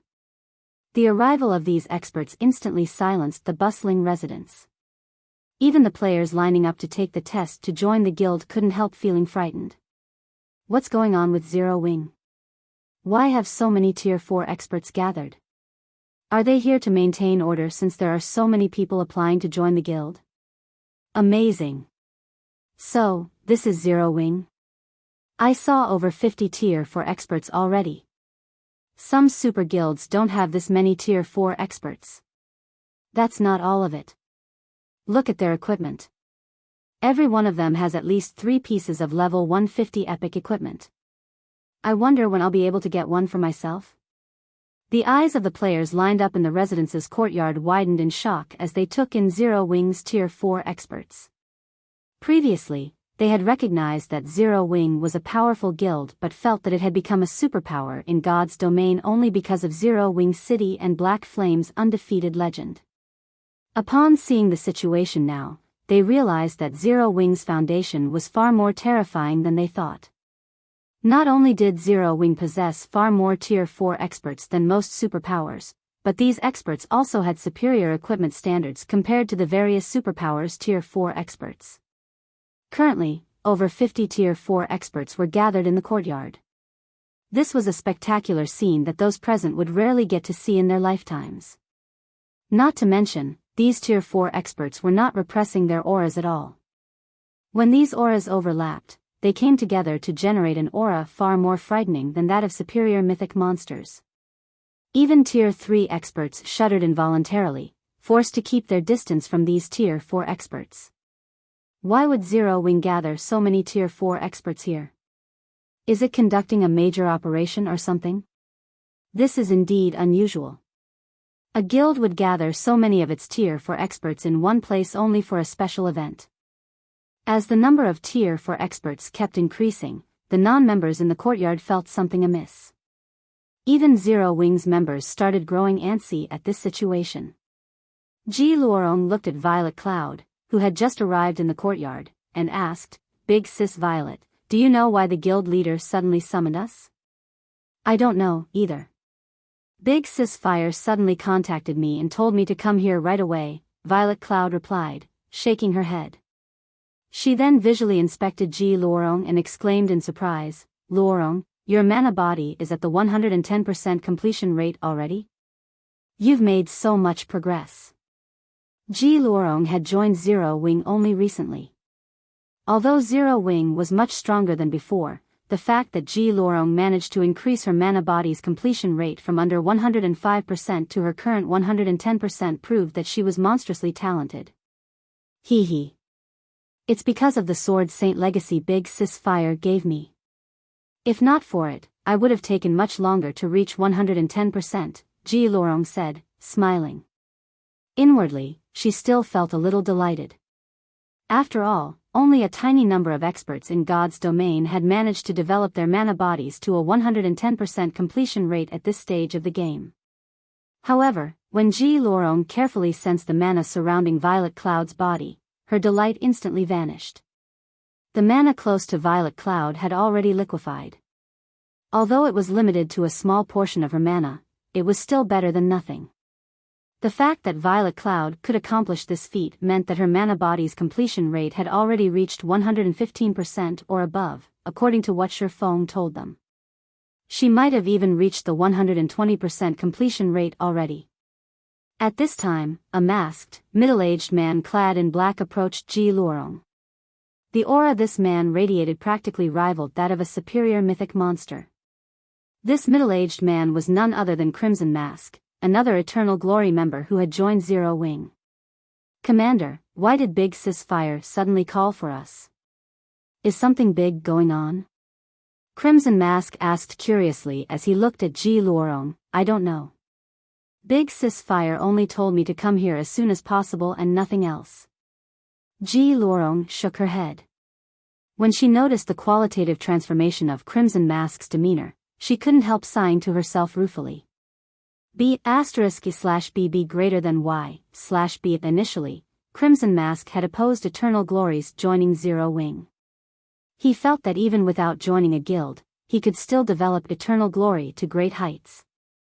However, after a few bouts with Fire Dance and receiving a sound thrashing each time, Crimson Mask had changed completely. Now, he was even referring to Fire Dance as Big Sis. However, Crimson Mask was much more fortunate than someone else, his fate considerably better. Besides Crimson Mask, a lunatic named Invincible Swallow had come to Zero Wing to challenge Violet Cloud, and the fate this lunatic suffered was simply terrible. That fight could be described as an adult beating up a toddler. Afterward, when Invincible Swallow returned for a rematch at a later date, Violet Cloud just so happened to be out on an errand. Aqua Rose had been present at the time, so he challenged her instead. After that match, Invincible Swallow began questioning his life. Even now, he was still training crazily in Stone Forest City's battle arena every day. While Zero Wing's Tier 4 members wondered why Fire Dance had suddenly gathered them, a man and a woman approached the courtyard from a distance. These two people were none other than Feng and Fire Dance. Feng was just walking casually, yet his steps distorted the space around him. It was as if the surrounding space couldn't contain his presence and could crumble at any time. In addition, as Feng did not bother concealing his aura, everyone present gasped involuntarily when they sensed it. Although Feng wasn't directing any hostility at anyone, merely letting his aura radiate freely, the Tier 4 players present felt their bodies becoming incredibly heavy as if someone had tied metal weights to their bodies. As for the Tier 3 players present, they instinctively retreated from Feng, not daring to move even an inch closer to him. "He's the guild leader?" Crimson Mask was shocked as he looked at Feng. Before today, Crimson Mask had only ever heard the name of Black Flame. From the gossip circulating inside Zero Wing, he knew that Feng was Zero Wing's #1 expert and that his existence was the linchpin of the entire guild. Crimson Mask had thought that Feng was only slightly stronger than Fire Dance. However, given this situation, Feng wasn't just somewhat stronger than Fire Dance. He was practically standing on a whole other level. Aside from Crimson Mask, many of the Tier 4 experts who had joined Zero Wing recently were also stunned by Feng's terrifying aura. After glancing at the crowd gathered, Fire Dance reported to Feng, "Guild leader, apart from the 2 vice guild leaders and around a dozen others, who are currently occupied with important matters, all of the guild's Tier 4 members are here." "Not bad." Feng nodded in approval as he scanned the crowd before him. A total of 59 Tier 4 players waited in the courtyard, their levels ranging from level 148 to level 156. More than half of these players had broken through the 100% threshold of their mana bodies already, with nearly 20 having reached the 105% threshold and 7 at the 110% threshold. The 7 to reach 110% completion rate or above were Violet Cloud, Fire Dance, Ji Luorong, Alluring Summer, Yan Tianxing, Luofei, and Silent Blade. One could consider this lineup a spectacular force at this stage of the game. Read latest chapters at Wuxia World. EU at this time, Cola, who had already reached level 150, could no longer hold back his excitement, asking, guild leader, are we going to raid the orc capital city? The orc capital city's core area was a special secret land. The degree of danger in this secret land closely rivaled that of a god mode regional dungeon. The loot inside was likewise incredible. However, one required a sufficiently large team of Tier 4 players to raid it. This was why nobody had succeeded in raiding it even now. Meanwhile, Zero Wing currently had 59 Tier 4 players and 1 Tier 5 player gathered. They were already more than qualified to raid the orc capital city's secret land. When everyone heard Cola's words, they immediately grew restless. After all, this was a level 150 plus secret land they were talking about. They would definitely gain significant harvests if they raided it. No, I didn't gather you here for the orc capital city, but for something else instead, Feng said, shaking his head. Something else? Cola and the others grew confused. That's right. Smiling, Feng explained, to ensure our survival in the upcoming war and Zero Wing's future development, I plan on annihilating Ancient Rock City and eliminating Beast Emperor from the Orc Empire. You're tuning into the Biyao's Wuxia Chronicles YouTube channel. Don't forget to subscribe and join us on this journey to catch the most captivating stories.